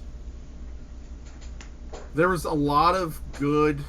So what would happen is that you would have, say, like on the team, you would have one painter that like really went above board, and then you have another painter on the team that might not necessarily have done to the same level. So it would seem there was a lot of really, really good loyalist armies that were painted, both sides of it were painted to a very, very, very high standard. But then on the traitor side, there were some that were one part of the two armies was painted to an extremely high standard. So it was a very tough competition to judge, because I also was kind of looking for stuff that, like, armies, how they were, like, if they had a display board, if the basing was unified, so like, you know, you wouldn't have like one guy on red bases and another guy on black bases. Like, they were both, even though two people painted them, in theory, they were both on like the same color bases, that kind of stuff. I also did some shopping finally. Didn't do a whole lot, but I got everybody on I got Duncan and Jack. I got them the new Monument paint set, the one-step stuff, and I got some of the medium. And then they were also supposed to put in a limited edition color, the Rust from the set that was in, if you got the VIG bag or whatever they call it, advanced bag this year, supposed to be in it. Well, most of the bags didn't have it in it. So they had it in the booth. You could buy it at the booth, but if you had one of the advanced badges and told them that you didn't get the paint, they would give it to you for free. So yeah, that's what I did. I'm going to assume that me or Duncan, or probably me or Duncan, because Jack's so busy, we'll do a review of the paint sets at some point along the line, since we have them. This is the Wave 1. That Rust color that was a limited edition, they only had it at Adepticon, and it's not coming back out till they do the second set, the Wave 2 set of the one-step line. So it may be a while before you see more of that paint available if you're actually looking for it and you didn't get it at the con. Other than that, just busy with helping with running the event and everything. I mean, that was pretty much it. I will say that, along with Duncan mentioned earlier with the food situation, I mean, there was several vendors there. I will say that if you haven't gone to Adepticon and you're planning on going to Adepticon, basically double your food budget if you have a budget that you're going on, because like you're not going to get out of like basically the cheapest meal you could get was a pretzel, and that was like, I wouldn't even call it a meal, but that was like $7, and if you wanted the cheese to go with the pretzel, it was another $2. And don't bring cash. We may have probably said it last year, but everything is card there. Yeah. They had some vending machines, but those were also card only. Yep. So like, take cash for other things that you want, but for food, expect it to go on a card. So like a kind of a typical meal for food. Let's say I got ramen one time, and I got like kind of middle of the road level ramen. I didn't get like all those special add-ons or anything like that. Just the ramen was like, I think $19. That's not a drink. That's literally just the ramen. And if you wanted a drink, like a 20-ounce non-returnable was like $6 something. Beers were like 15 or 16 a piece. Yep. For a tall boy. Mixed drinks I looked at were, depending on what you got, I think they started around like $12 or $13 for a mixed drink. Which they had an open bar upstairs. So some of the food stuff, very expensive. Everything just in general, even in the surrounding area, very expensive. Like parking, food, everything. Like an order of magnitude expensive compared to like when it was in Schlumberg and Chicago. So like if you're planning on going, you might want to double that budget for food. Yeah, I remember I got a set of 3 tacos from one of the vendors upstairs on Thursday, and that was like $22, and the tacos had no seasoning. Yep. And it was just some of the most bland meat in bland I had like shells I've ever had. So like I didn't. Try Most of them weren't that filling either. That was the problem I was running into. Is I would eat the meal, and then like an hour or two later, I was kind of like, "Why am I hungry again? I just ate." Yeah. So I was at sometimes I was buying two. Like when we finally found the burger place. Yeah. Yeah. Which was inside like the main gaming hall. Yep. Like you had to like go into it. It wasn't out where all the rest of the vendors were. Yeah, you had to search. Yeah, that was like one of the I was like, okay, I'll just get two burgers, because the only thing that ever kind of filled me up but was not that good in my opinion was the mac and cheese thing. Yeah. That was like 16. I want to say like 15 or 16 or something like that. Yeah, for the low end, for the chicken was low end to them. Yeah. Leslie was going through 2 of those big poke bowls every day. Oh yeah. And was still hungry for dinner at the end of the day. So like I tried to only, because like even at the hotel, so like one morning I got a bagel with cream cheese at the hotel. That was like $8. When you got that bagel, I was like, oh, I'll try the quesadilla and a coffee, $22. Yeah. Yeah. So I will fully happily admit that we have a travel coffee maker that we took with us, and we were absolutely making coffee in our hotel room just so we could avoid the crazy prices for a cup of coffee. I mean, like, so Avash called out the $9 slice of pizza was reasonable. Yeah.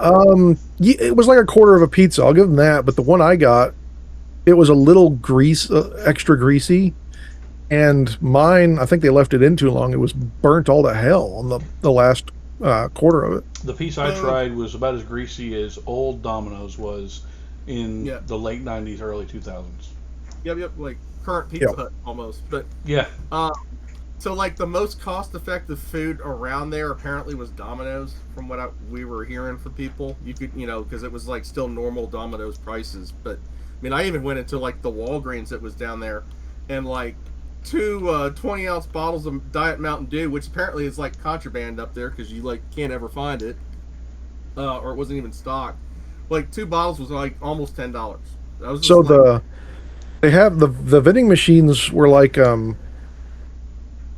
were automatic. Yeah, they're up front by the security desk. They're kind of hidden a little bit, but they were automatic, and it was, I want to say, Rise bars were $3, and then Pop-Tarts were $2.50. Yeah. So and that's what I ended up doing those for dinner sometimes, because I missed the 3 times y'all went to Miller's, and I only went once. Oh. So I was still hungry that night, and so I just ate out of that thing for $7-8. It was a little cheaper that way, but not great food. So I'm gonna say, before I come up next time, I'm definitely gonna hit like Sam's Club or Costco and get like snacks and like kind of like easy breakfast foods or something like that, because that's what I do. Yeah, I mean, I know Brian did that, and I'm not trying to complain about it. I'm just trying to prep people for it. It is excessively expensive food wise. Yep. It is. Price. It is. Some of it was good. I mean, I had the Philippine bowl, which was actually really good. The ramen seemed pretty popular too, which you kind of have to be in the ramen. I mean, it was legit. Like, they were actually doing everything like a real ramen restaurant. But I mean, like, yeah, it's still very expensive. And like, it got to the point where, I mean, I wasn't like poor. I had plenty of money. It's just like, I was just not comfortable spending that kind of money on, I mean, like, chicken tendies and fries at the regular hall thing was like $15, I want to say. So, yeah. I know you got a bratwurst. You said it was pretty decent. Yeah, it was a decent bratwurst, but it was still like $15 for a single bratwurst. Yeah. So the food is a little bit better priced if you went to the 3rd Street Market. Yeah, but you couldn't bring it back in. Yeah, they were fighting about that this year. Last year, people were able to bring food back in. This year, they were very much discouraging people from bringing their food back in. I saw somebody had ordered pizzas from outside, like full pizzas for like their staff at like a booth, and they were trying to get it in at the checkpoint up front, and like they wouldn't let the guy deliver the pizza in. Okay, so the dude just like left like a stack of like 5 pizzas right there at the where they do the metal wanding and all that. And they were like, well, what are we supposed to do with this? Guy's like, well, you can figure it out, and just walked out. The pizza delivery person just walked out. John, how was your Friday? It was good. I played in the Phoenix Day 2. First game was huge attendance. Yeah, that was packed. It was hard getting that cart through there a couple times, but first game was good. Can't remember who I played. My second game was against Mechanicum. That was like on a Sector Mechanicus board. Not a lot of cover on that one. Ended up getting shot up a lot and didn't. That was the game where 4 of my units didn't come in. That was also the night that we opened my bourbon, if I'm not mistaken. Oh my God! Yeah, that was the night that I ran out of bourbon, and I definitely don't know how 3 bottles magically appeared in my stuff, but that was the night we ended. I say my bourbon out because of it's one I like drinking a lot. Yeah, you didn't have bourbon; you had Scotch.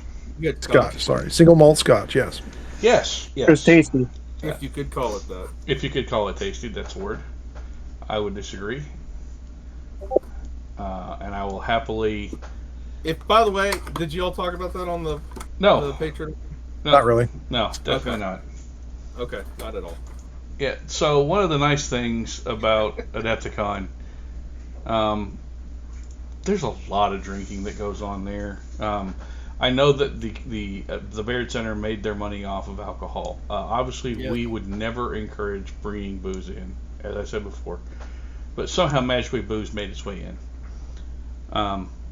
And I know a number of people brought booze. There was plenty of Twisted Teas being drunk. Yeah, there was a lot of Twisted Teas being drunk. I know I had at least one. But I ran out of bottles of bourbon on Friday night. And I brought 3 bottles. And they were all gone by Friday night. We also went to that handle, too. We did. Jamie brought a handle, and it was killed. I think we killed that Saturday night, along with killing John's bottle of Jekyll and Hyde Park Scotch. Fantastic. Oh, wow, that was a while ago. Islay Scotch. Yeah, I don't know. I drank a third of that bottle that night, and then we killed it off on Saturday morning, if I'm not mistaken. Yeah, we killed it on Saturday morning. We had. Yeah, and there was more bottles somehow that apparently magically appeared that we killed that Saturday night. Another random side tangent that was utterly hilarious. There were multiple days where the coffee shop didn't open in the Baird Center. Yeah. Yep. Before the booze opened. Yeah, you could buy a beer at 8 a.m., but you couldn't buy a cup of coffee there until 11. It shows that they knew our proclivities well. It really does. It really does. Yeah, so that gets us to Saturday. Well, I got a Friday night story. Oh, go ahead. Give us your Friday night story, Barbara. Well, Duncan, in his infinite, totally not malicious, good graces, got my wife incredibly intoxicated on straight bourbon, which utterly surprised me. Yeah, she was to the point where she was demanding we go get food, and I told her, we have to wait for you to sober up before we can walk anywhere and get food, because everything in the center is closed. Yep. I don't know what you're talking about. But we wound up going over to the Miller's place in the Hilton sub lobby, sat at the bar because the tables were all full, and we had a fantastic bartender. She was working her butt off, and eventually just goes, I gotta say something to her. I'm like, what? She's like, she looks like she's hurting so bad. And I'm like, oh God, here we go. She told her, we're over there in the convention center in this hall room. Just come over into the deep dark corner with all the sweaty nerds, and I'll poke on your back and make you feel better. I said, if I said that to her, they'd throw me out immediately for being a serial killer. Yeah, I was gonna say they would have thrown you in jail for like. Yeah. Oh my God. Yeah, there was so much drunken nonsense and I'm so proud that that it happened again, because last year there really wasn't a lot of drunken nonsense. This year it was back in full swing. Well, and I had to laugh at the security situation. So this year there were 2 ladies that were notoriously awful about people and searching bags. I had a couple I of got gentlemen wanted that this were year. not It wasn't just bags, great. man. It was like everything. Like they were like wanting Yes, my it was. ankles and stuff. I had a couple of people get very forceful about my medical bag because I have type 1 diabetes. I have to carry around needles and insulin and all that shit and things to treat me in case I have a diabetic emergency. And they're like, we have to strip search your bag. And I said, no, the fuck you don't. And just the one day I just walked through and just kept walking, and I royally pissed off the security guard, and he had 2 like suited officials from the Baird Center standing behind him, and they just started laughing as I can't even walk that fast. It was like 2.5 miles per hour. I hobbled away. Yeah, you weren't trying to get away very quickly. No.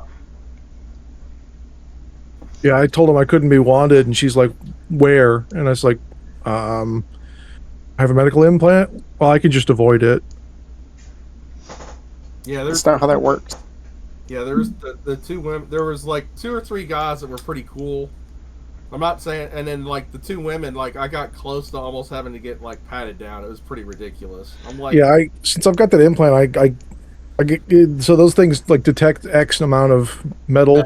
yeah, So I've started learning, like, just take all my metal and all the other shit out of my pockets in advance, hold it out way in front of me, and that way when I walk through it won't set it off. Yeah, yeah. I had that's like probably the best way to do it. my water bottle, my metal water tankard or whatever, and like my phone and all that in front of me.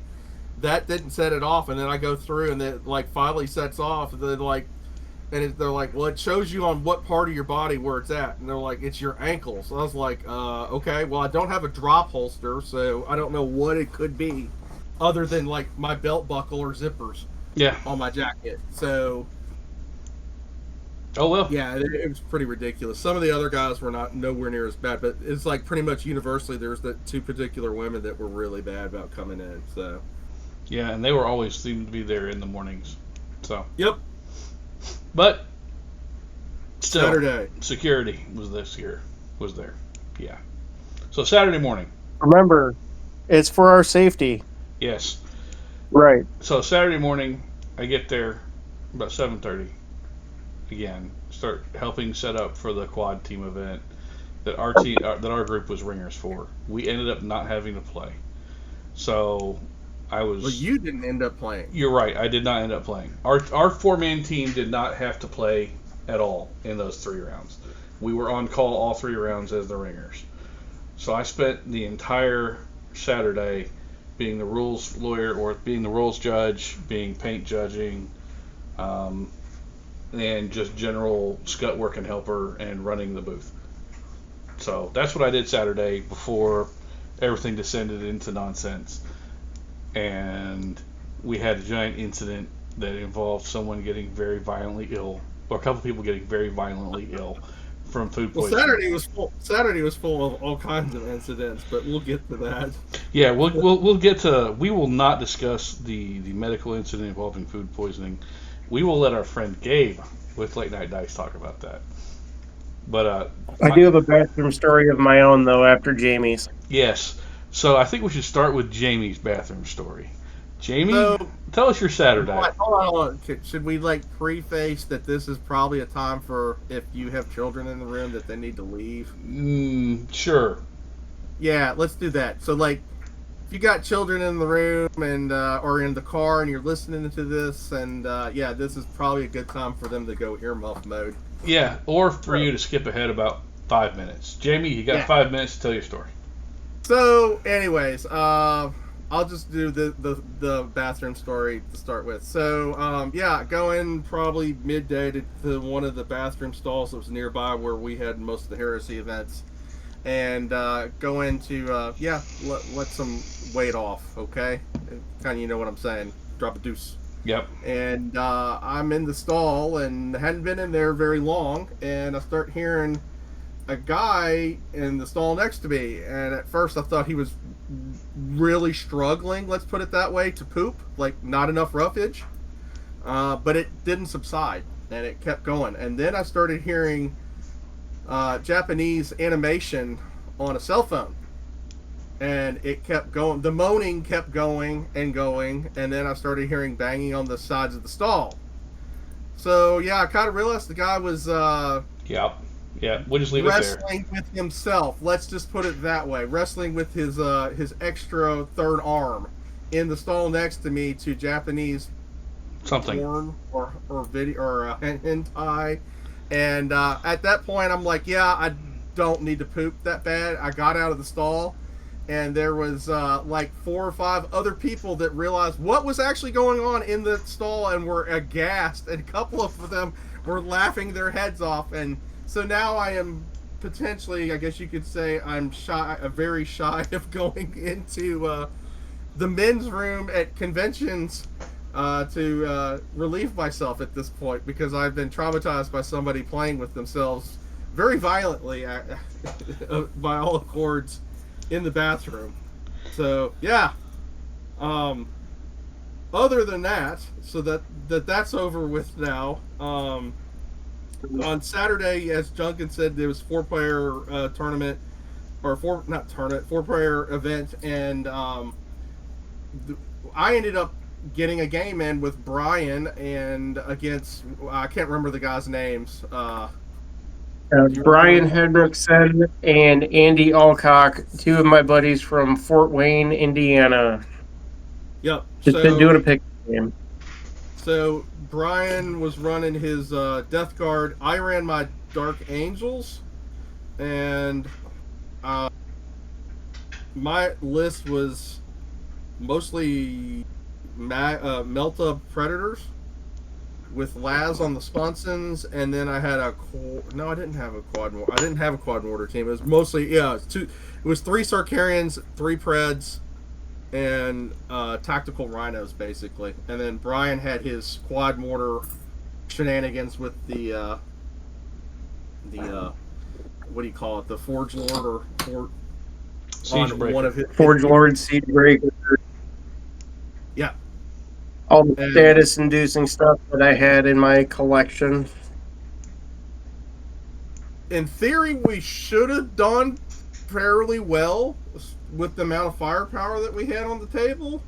In practicality, it was literally the worst dice I have ever thrown in the history of me playing tabletop games, which includes Beck Warrior, Battletech, HeroClix, 40K, now 30K, ZM, and several other games. Literally the worst rolling, and it wasn't just me, because Brian didn't do great either. It got so bad that they literally put 2 D20s out on the table, one for the amount of actual wounds that we committed, the other for units removed. And of the 7 units removed from the match, 2 of which died by their own hand from overheating of rotor cannons. So, And it wasn't units removed, it was individual models of theirs that we killed. yeah, like just models. It wasn't units. So it was like 7 or 8 models removed. And yeah, I mean, we had a good time with them, but like utterly, convincingly, just like outright slaughtered. Like nothing we could do about it. Good We got guys. rolled. We got rolled, but yeah, good guys. They bought us some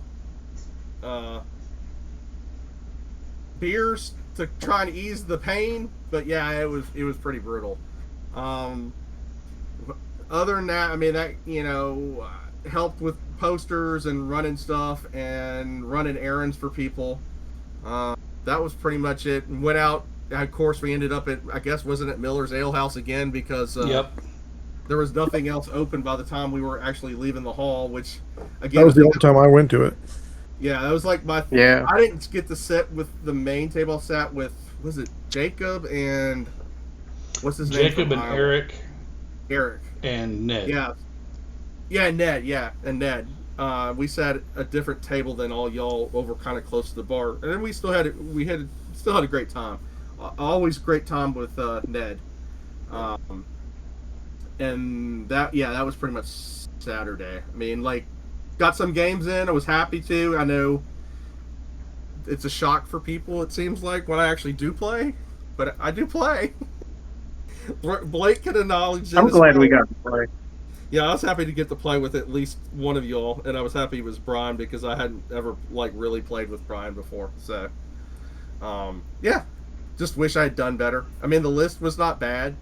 Brian's stuff was the same list he basically run the day before. So, I mean, yeah, I don't know what to say, man. Just really cold dice.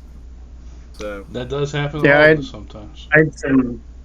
I had some bad luck in taking some heavy casualties on my Thalax. They broke and ran. I had a quad mortar that broke and ran. Yep. I also forgot to deploy a whole tactical squad, and I realized that like at the bottom of turn 2. I was like, yeah, you know what? Never mind. Well, I had both my tactical squads were still in the Rhinos. They didn't even blow up. They're just like, we just looked at it. We're just like, yeah, this is done. Because they had scored so many points. There was literally nothing we couldn't have really even challenged them for it, you know?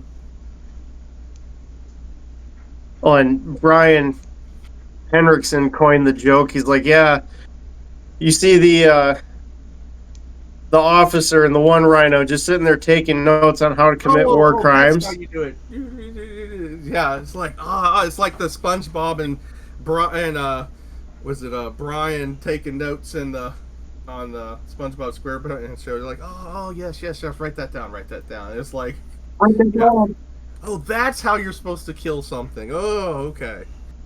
We're not supposed to look down the barrels of our own weapons and pull the trigger. Yeah. Yeah, I mean, I had fun. And, you know, like, still doing stuff with the rest of the event. So, yeah. Okay. John, how'd your Saturday go?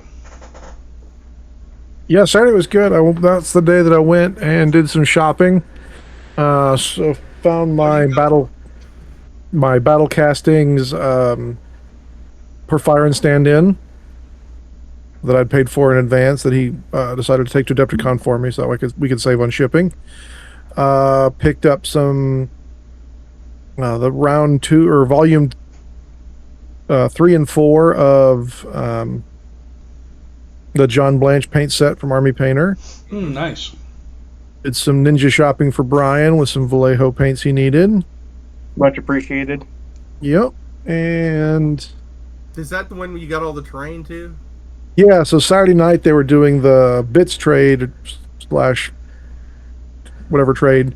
I went down there, kind of walked through pretty quickly because I know what I'm looking for, and it's not a lot.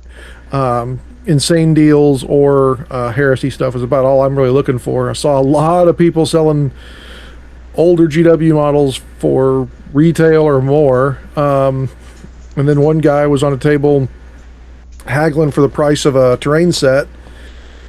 And finally, the seller was trying to meet him in the middle, and the other guy was thinking about it, and I just went, no, I'll take it for 100 then. Okay, cool, here you go, bye. Yeah, it was the new 40K, like, marine base stuff. Yeah, it was the Frontierist terrain. It was a whole big box full of it. It was like 2 landing pads, 4 buildings. That was all built. And then unbuilt was a bunch of other buildings, the radar dish and some other stuff. And then some craters that he threw on top for $20. Yeah, there was a bunch of craters. We saw John come down that. We're like, holy shit, John. Yeah, I went over there like thinking I'm not going to spend anything because, you know, I've got a huge backlog already. But yeah. If there's a decent deal, I usually can't say no. And that's what happened. Everything else there was either way overpriced or wasn't worth fighting through people to get to figure out what it would cost. Yeah, I thought you were going up to look for squats or Chaos Dwarves or something like. Yeah, it was a Chaos Dwarf. There was a full Chaos Dwarf army, and then there was a bunch of people selling like old Adepticon stuff, which I thought was a little odd, like some of the stuff you get in VIP bags. So hold on, like I want to interject one thing real quick. Yeah. And this is just me. So like I did the advanced badge. So I usually try to do it if I can every time we go. And in the past, the bags have been utterly amazing, like with what they put in them, like some of the sets and stuff. I can honestly say this year I was really disappointed with what was in this year's bag. And it was like even more helter-skelter. Like, normally it's fairly uniform what everybody gets in the bags, like the style of stuff. And, like, it was, like, basically, like, there would be, like, a group of 50 bags that would match, and then there was another group of 50 that would be, like, almost totally different. And the stuff that was in it was just, like, eh. Like, the only thing I was kind of happy about was getting the paintbrushes. There was, like, a couple really good Artist Opus paintbrushes in it. And there was, like, the Battletech starter set. That was, like, really the only things I really kept.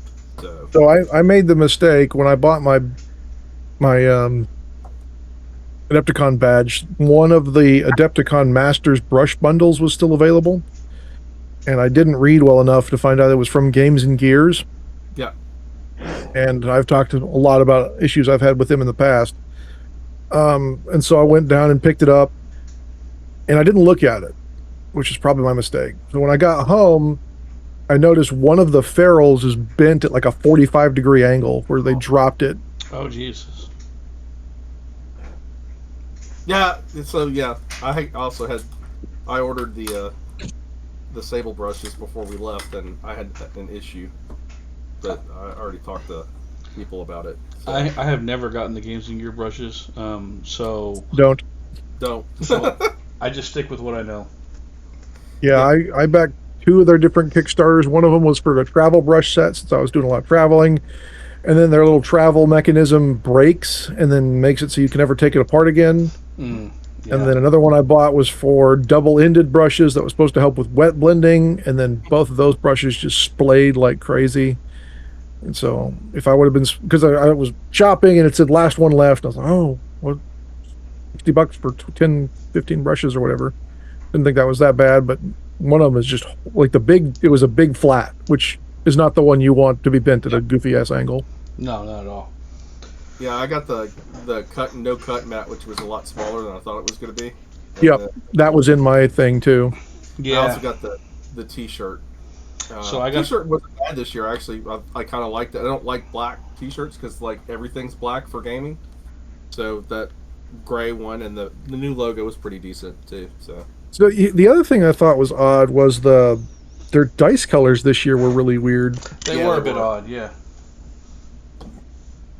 And I know they sold out of like water bottles like really early on the first, like before the first day was there. They were like gone. Like everybody bought them, like sold out. Yeah, I mean that is one thing I will praise this year over last year. Last year there wasn't any water bottle filling stations, right? And there was the little water koozie things that you're kind of used to. So they kept forgetting to refill when we were playing, so you ended up having to walk to other sides of the con or stuff to get water. But this year, all the water fountains had bottle filling stations, Thank goodness. and since we're fairly close to the bathroom and the water filling station, it wasn't that bad. Yeah, I can't tell you Because that place is dry. I drank, I want to say 3 of those liters of whatever that big jug that I got from Josh is. I think it's a liter, but I drank 3 of those a day at least. I believe you. I was drinking in a lot of water too. I know I was. That's if there's one thing you need to do that everybody forgets at a con, even if you're drinking booze, you got to stay hydrated. Yeah, keep your water intake up. Adepticon, the Baird Center is very dry, so I know all of us were drinking a lot of water, just trying to keep ourselves hydrated. Yeah, I went through at least 2 of those Picari electrolyte / Gatorade packs a day just to keep hydrated. Yep. It was so dry, I spontaneously developed a nosebleed and I didn't even realize it and bled all over myself. So another. Yeah, Jamie and I did that too in the bathroom. Yeah, I was gonna say John would like go into the bathroom and we'd go back into the bathroom after him, and it literally looked like there was an axe murder in there. Like he would just start bleeding, and I would like try to blow my nose to clear it out, and it was like clots coming out, like hard clots, and it was, oh my god, it was so bad. Yeah, it was very, very dry. Avash was like, John, I'm guessing yours is the towel with all the blood on it? Yeah, that's mine. Yep, that's yours. John wasn't doing hobby stuff, but he was still somehow finding a way to bleed for us. We appreciate you. Yep. Sorry to interrupt you. I just thought I would say that. Oh, you're good. Yeah, that was basically it. Did that little bit of shopping. I think overall, I only spent like $300-400 total. Yeah, I wanted to get their stuff I was looking for, in particular for airbrushes, and they didn't have it for. Yeah, the spray gunner and all the other airbrush companies sold out of all their like airbrush stuff real fast. They had like other stuff. Yep. I did buy not Hero Clicks. What's the hex based game Battletech? that was there? No, I don't. made by Hasbro. Don't know. Hero No, not HeroClix. It's something else. Anyway, they're coming out with a GI Joe version. They had a Kickstarter for it a while ago, and I didn't get in on it because I've obviously got the Cobra Army, so I don't need a different game with the same models. But their stuff is like 32 millimeter, and they had the Kickstarter exclusive Serpentor Commander up there for $20 or free if you bought a whole bunch of stuff. Yeah. And so I just picked that up to be a high command figure for my Cobra Army later. A lot of people bought the new StarCraft game. Oh yeah, Yeah, saw a lot of that. Some of that, and also the Blackout. Blackout and Trench Crusade. They Yep. had the. There, I will say there was Trench Crusade small boxes in the advanced bags, and like people. Some advanced bags. I didn't get one in Some mine. advanced bags got it. I got a things from a pirate game instead. So that Trench Crusade starter set launched at Adepticon, which is why it was there, and it's $165 outside of Adepticon, and you do not get the rulebook. But the rulebook is available for free online. It's just, if you're spending that much money, you think you should get it. I don't think they've actually got their rulebooks available yet. I think that's part of the issue. Yeah, they had an issue with printing it because they printed it and then they came out with a bunch of changes to it after they printed it. Yeah. They had some other issues. So it'll be what it'll be. I mean, Yep. I walked the hall just like I know everybody. I think all three of us or four of us walked the hall a lot. I know Avash got a lot. When he Yep. was there. He got a lot of War Machine models and others. Oh, that was the other funny thing on Saturday. I went up and I was going to go buy that Victoria miniature Adepticon model, and I was walking by the booth, and then someone just randomly like handing out stuff from his VIG he didn't want, and he handed me the Victoria model. I was like, cool, thanks. I was gonna say if you didn't get it, I have it, and I would be more than happy to give it to you. But Nah, yeah, it was just funny. kind of looks like Keep Wild hold Bill. of that. I got one that is going to Kurt. Okay. All right. Cool. So that's Saturday for everybody? Do you want to hear my bathroom story real quick? Oh, yes, we do. So I didn't have anything quite as extravagant as Jamie or quite as potentially disastrous as our good friend Gabe. Yeah. What I did have was the number of times walking over to the bathrooms and then getting into a stall, sitting down, getting ready to do my business, and my God, some of these folks need to eat more roughage. Oh my God, yeah. I don't think I've heard that much agree. grunting to pinch one off in quite a while. If There's you all are that cheese going backing to, you up. if you're going to Adepticon or any other con, take fiber powder. Yeah. Eat fiber in your diet, please. We don't want you having a heart attack. Or at least if you're Every going meal sponsored had by some type of Fiber. cheese on it up there at the vendor hall. That's true. Yeah. If you're going out to dinner at night, at least get like a side salad or something like that. I mean, Eat like, some lettuce. There were some people like I thought they were gonna bust an O-ring. You know, they were pushing that hard. Yeah. So the end of everything between Thursday, Friday, and Saturday, traders were ahead by something like 370 points for the narrative that we were running through part of. Yeah, they kind of got like way out in front the first event, didn't they? They were 100 and something, and then the second event they added to it, and then the third event they added to it again. Yeah. Which takes us over to Sunday, which was the final day of the con. I got in there a bit before 8, about 7:30, so that the people who were in the Wrath and Ruin, the big 4K event, could get checked in. So that was myself and Zach and Nick were checking people in for that. We got everybody checked in. Ran that 2 rounds. A lot. We had, I think it was 26 people. Yep. Mind you, Sunday a lot of people have already left. Yeah, a lot of people had already left. A lot of people were leaving during Sunday. Some people left after their first game, but we started off with 26 people. We had a capacity of 30, but we had 26 people show up to play. a lot of really beautiful things on the table. I was gonna say there's some very varied like armies that you would not normally typically see. We did see a lot of cool stuff. And Loyalists won the first round, so they were defending this palace shield generators on narratively, and then Loyalists won the second round as well, and they won handily. It was like 100 and something points ahead to knock down the other trader points earlier, but the traders overall won the entire event won the narrative event going on for our side. But for my side, which is all where the stuff I was running, which is all set on Lascaux, the planet Lascaux 4 and Lascaux 5, the Loyalists this year beat back enough to overtake the trader points from last year. So it appears that next year we'll have to have the Escalation and the Wrath and Ruin event again set in the Lascaux system for the third year in a row to hopefully try to get a final resolution there so we can close off that point of the narrative. So we'll see. But had a lot of people show up, had a lot of people have fun. We were breaking down tables while they were playing the first round. We had a couple of teams drop, or a couple of people drop from the second round, and then we started. Yeah, Toaster and I played. Toaster and I played round one. He had to drop because his ride was leaving early, and that kind of made it uneven. So I went ahead and dropped, thinking it would take us longer to box up everything because our checkout time at the side door was supposed to be 6 o'clock.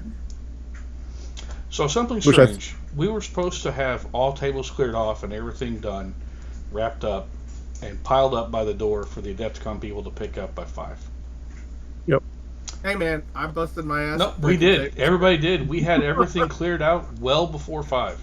I think it was like 4:30, almost 4:40 when we were done. We were out of the room. Yeah, and I know like the Adepticon guys came down there like, we're here to pick up the Heresy stuff. We're like, it's all boxed up over there on the wall. They actually came down and they weren't there to pick it up. They were there to tell people that we were apparently responsible for taking it upstairs, which is not what we were told at the beginning. So shout out to Zach and the guys he grabbed, who apparently were not part of our group, but they ended up getting all that stuff that we had gotten from Adepticon back upstairs, and I'm glad they did because we didn't know we had to do it. Yep. That didn't happen until after the hall was shut, which was kind of weird. I was told multiple times that we were boxing it up and putting it up against the wall for them to pick it up. Yep, because that's what we were told day 1. So apparently they somehow between day 1 and day 4 they changed it. But I was going to go to dinner with you all. Leslie and I were, but Leslie had not told me that by Saturday morning she was fighting a migraine and she was just kind of stumbling through. So we ended up staying up in our room that evening, did not go get food. We just ate ham and turkey sandwiches that we had brought lunch meat and stuff with us from home. So that's what we ended up having for dinner on Sunday night and just calling it a quiet night from like 5:15 on. John, how was your Sunday?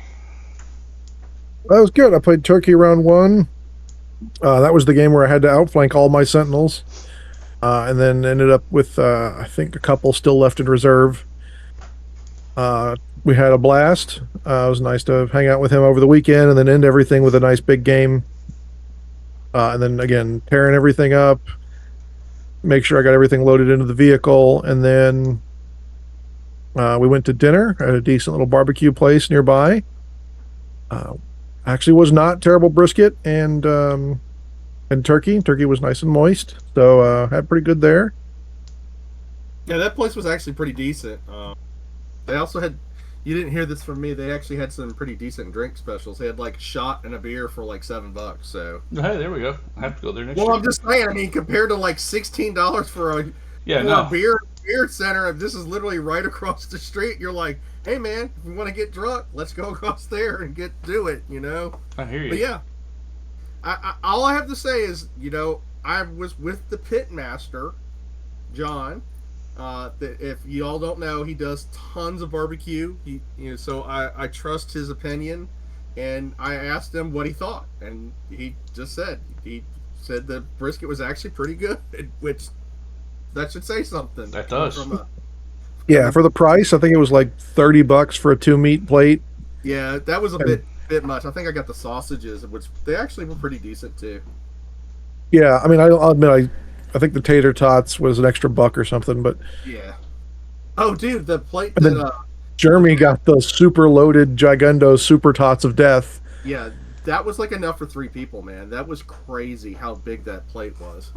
Imagine a normal sized dinner plate stacked up to its own height He says it was that was delicious. with tater tots. And then you throw a couple handfuls of meat on top of that, and then drown it with enough cheese to kill a man. Yeah. Was there like bacon bits on it too or something? I don't remember. Yeah, I think there was that and a little bit of green onions. And it was like you could get that for 2 people and like they would both be full. yeah, like if we go back, I think I might, like depending on how hungry, yeah, just split one of those or something, because it was definitely a lot better deal than the con hall food. Okay. And it was healthy. Yeah. You had green onions. Yeah. Yeah, I even Roughage. I actually got a side salad, so I wasn't like. He was expecting a loaded potato, not tater. Yeah, because they called it the loaded potato, and we were like, oh, okay. Yeah, And it ended up being like 4 potatoes worth of tater tots. Yeah. Hey, more power to them. So what you're saying is we should go give them a try next year. Yeah, they were pretty good. Yeah, we all said that should be our first night meal instead of Benihana or Miller. You got They me also convinced. had a bunch of room, like big tables in there as well. So Okay. I think the only problem was didn't they have like everything had to be on a card, and then they charge you 3% or something like that. I can't remember. Yeah, there was no cash, and then they also rolled the card charge into your cost, which is why it was $30 for my meal. Yeah. Could be worse. Could have And just been they're- con hall food. Yeah, their beers were also pretty cheap too. So All right. Bri, how was your Sunday? Oh, Sunday we just kind of took it easy in the morning. I really hadn't spent much time with my own wife, with all of her various boyfriends fighting over her and her attention throughout the weekend. It's a bit of an inside joke, but it's true. She's got a whole bunch of friends that she has stolen from me that we call her boyfriends. Yeah, she So, rubbed Sunday me down morning- on Thursday and then told me to shove a tennis ball in my taint. Oh my God, yeah. She tells everybody to do that, and it works. Yeah. But Sunday we just kind of hung out and she was giving deep massages to a lot of people. So Yep. She was. not in a She brought a massage chair. legitimately she brought a massage chair and was giving people like deep tissue massages. Yep. Yeah, it helped. It did. I will agree. I had one. It helped a lot. I know. I call it one her of torture one of chair. friends got 2 from her. So Yeah. Bergeron got at least 2, and good for him. Yeah. He needed them. Oh. Okay. So what else did you do, Brian? Anything? oh, we just kind of hung out, took it easy in the morning. I think I rolled down to the hall about 9 is when I got down there, and you had already kicked off the start of round 1, and we just hung out, consolidated our stuffs, started getting ready to pack up and head out. We had already packed up the hotel room stuff and taken that out to the truck. Got our last circling of the wagons in, hung out with all the friends, new and old. I hung out with Jeremy and Chris while they were playing their pickup game. Yep. And they got to fight over which one of them got an Outstanding Hobby Achievement Award, since they got nominated a bunch of times. But as I was telling Jeremy, he's like, yeah, I get it. We can paint. We don't need the award. I mean, that's a fair way of looking And at it. yeah, they're both. It of their really armies is. Both of their armies were absolutely amazingly painted. Like the contrast and the shading on it was like you have to be up close and look at them and the detail and stuff like that. I mean, we all know just from them that like how good a painter they both are, and they're also just awesome dudes. Anyways, like awesome Yeah. to play with. And they'll sit down with you and they'll tell you how to do it. Yeah, And they're more than exactly. willing to like maintain contact with you and help you out along the way.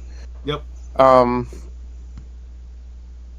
But I hung out with them while they were playing one of Jeremy's rewrites of the Black Book missions from book 1.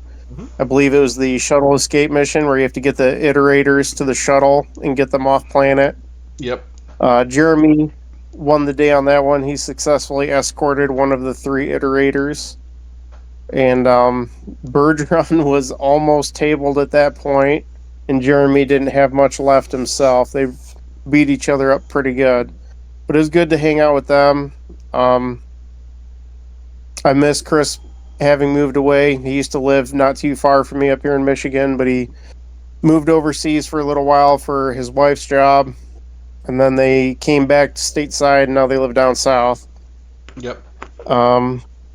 So it was great times. Jess beat up more people in her torture chair. Yep. She had to break it back out even. Oh, and I abducted Flat Pretty. So Flat Pretty is in my my hobby nook at home. But that reminded me of another Saturday thing. So last year, someone left a dice bag at Lost and Found, and Yes. I took it home thinking that we could return it. Posted it in our Discord and a couple other places. No one ever bit, so I just kind of threw it in my event stuff. And I was like, I'll take it back to Adepticon. And the dude who lost it last year walked up. He's like, "That's my dice bag." I was like, "I'm glad you got it, buddy." He's like, "I thought I lost it." There we go. Getting people back in contact with their lost stuff a year later. There is, Yeah, there it is had a bunch of those. event dice and a bunch of other like cool memories in there. So I'm glad he got it back. Same. Well, I think that about sums up most of Adepticon. I will say so I know John and me and Avash, we tried to get Duncan to go, but as he said, they didn't. His wife was not feeling well. We tried to go to the German restaurant. What is it, Mater's? Yeah. Yep. And because of how late and how long we had to wait to be able to load up our vehicles on Sunday evening, like by the time we finished, they were going to close in like 30 minutes. Yeah, there's no Something. point in walking in like that being a And we're like, being an there's ass. no point in going over there because like they literally were going to be pissed if we walked in. So I would suggest if we want to do that we probably need to do that maybe like Wednesday night or something like that. Yeah. Yep.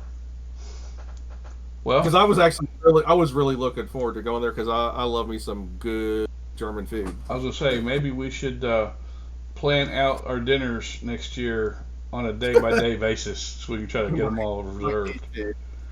But yeah, like that was the only thing that kind of, I mean, not that the closing the con down sucks. I mean, like it always does because you don't get to see your friends for another, however long or whatever. But yeah, like us having to sit there and wait literally for we sat there for like almost 2.5 hours waiting just to be able to have a turn to start loading our vehicles up, like getting stuff out.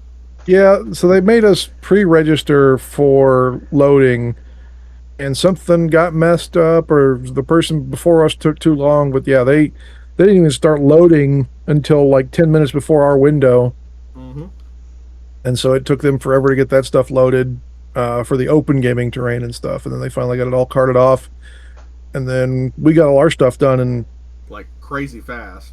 20 minutes or so.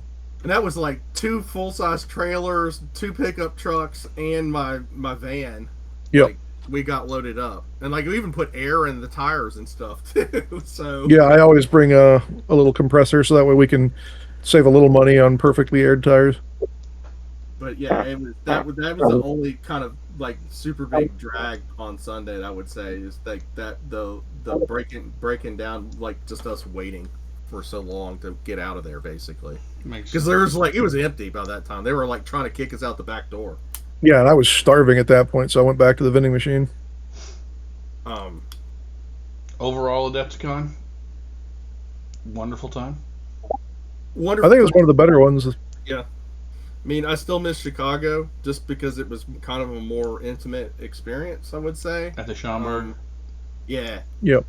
And like there was more of a chance to kind of just like after playing to mellow out there at the venue and like socialize with your mates that you don't get to see. Yeah. Like this, like when you're finished playing, like it's hard to be able to stay to kind of like do that. You basically are kind of almost forced out, I would say, you know? Yeah, I will say that shutting everything down at midnight and everyone having to be out of the Baird Center by midnight, it's different from where it was at the Schomburg. Yep. But also, we aren't losing the room on like halfway through Saturday now. Correct. Right, I know. So I am definitely a fan of that. But yeah, I thought this was probably one of the best Adepticons since 2020. I mean, I know for us, there really wasn't a whole lot of snags. Wouldn't you agree? No, I didn't really feel a lot of snags at all.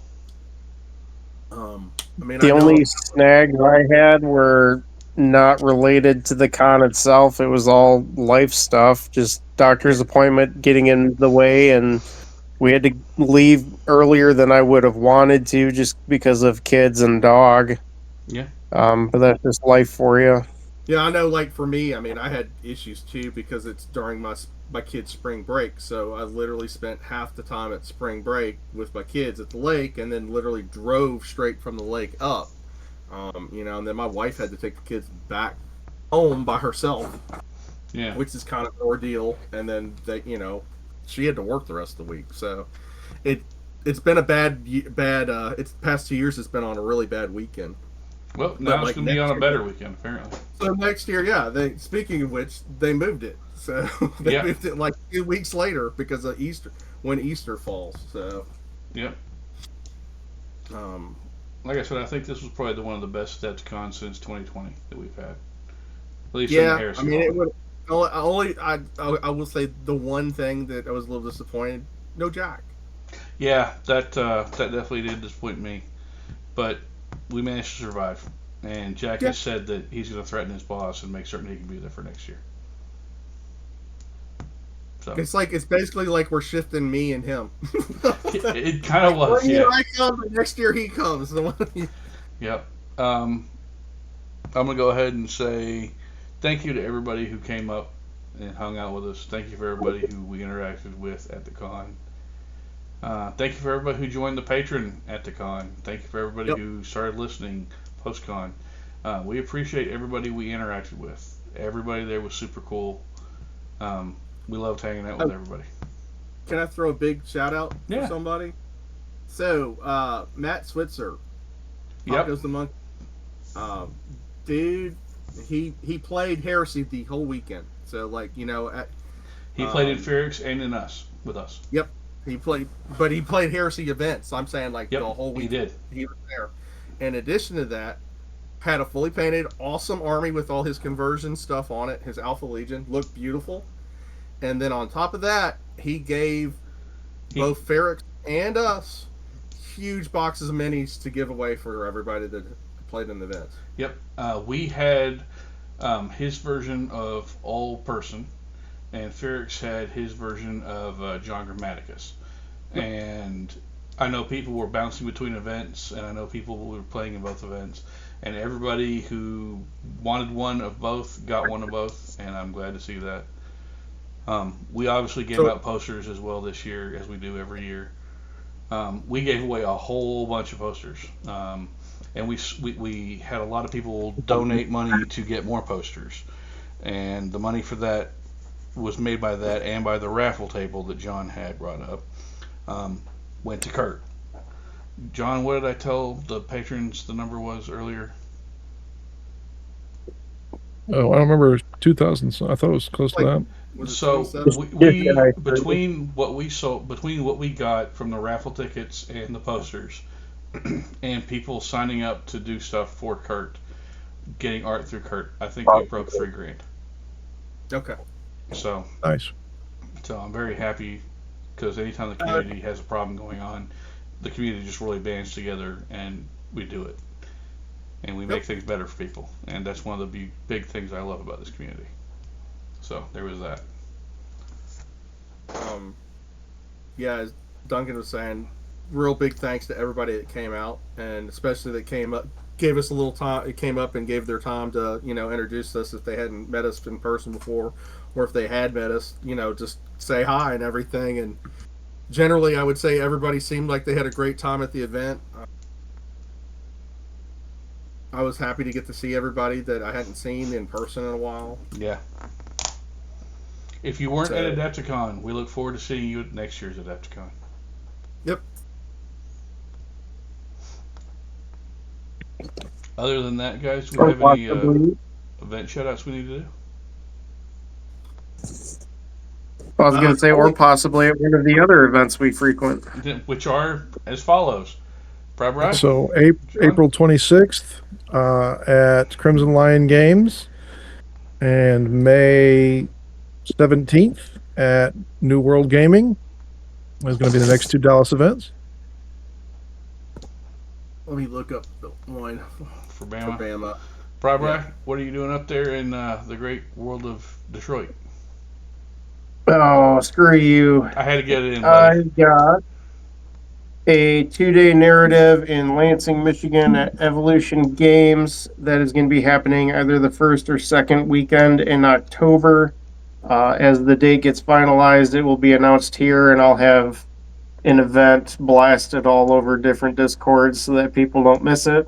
Trying to schedule at least one more 2-day event. There is a possibility of more events, but I'm not sure how that is going to go, or if it's going to go, or what the deal is there. I'm still talking with other people, but events are happening. Show up, play Heresy, have good fun.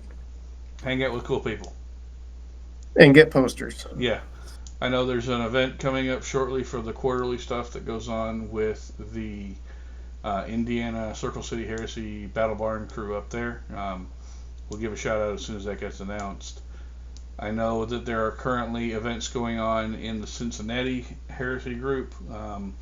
You can find them at Bolters at Dawn. They're on Facebook, and they have their website, boltersatdawn.com. They also have a Discord that's fairly active. We're a sponsor for them for their event that goes on in November. That is BolterCon. They do have Heresy stuff running there, and we throw posters to them. We also throw posters and sponsor ATC and Music City Heresy if and when Music City Heresy is held. So if you are around for those when those are going on, show up. They're fun. They're fun events. Any of those events are cool.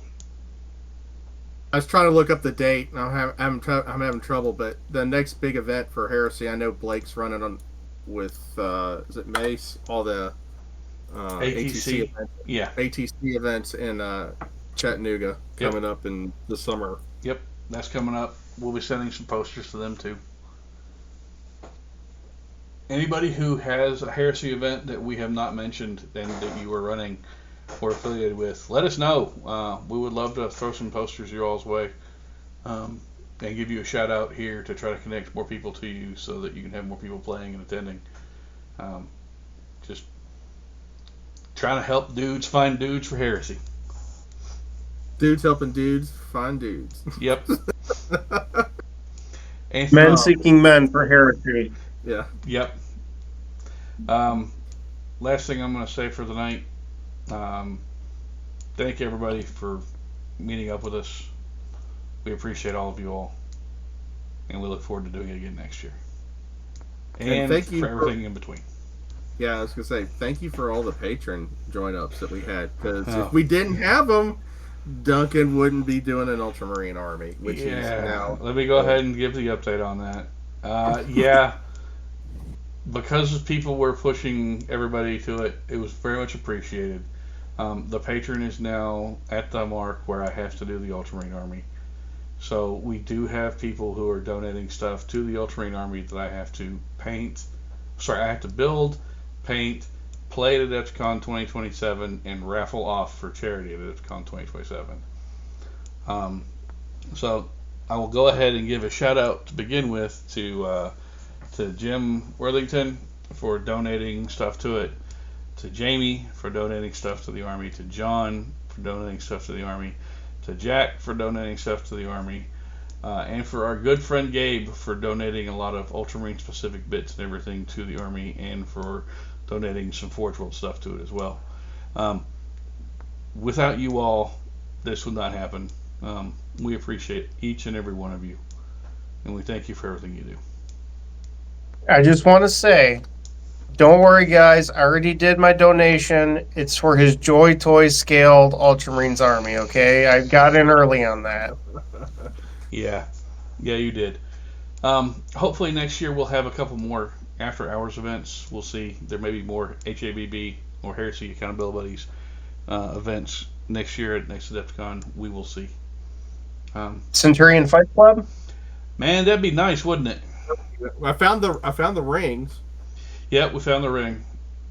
There might be something going on with that. I don't know yet. We will see. We're definitely going to try to figure something out and make something happen.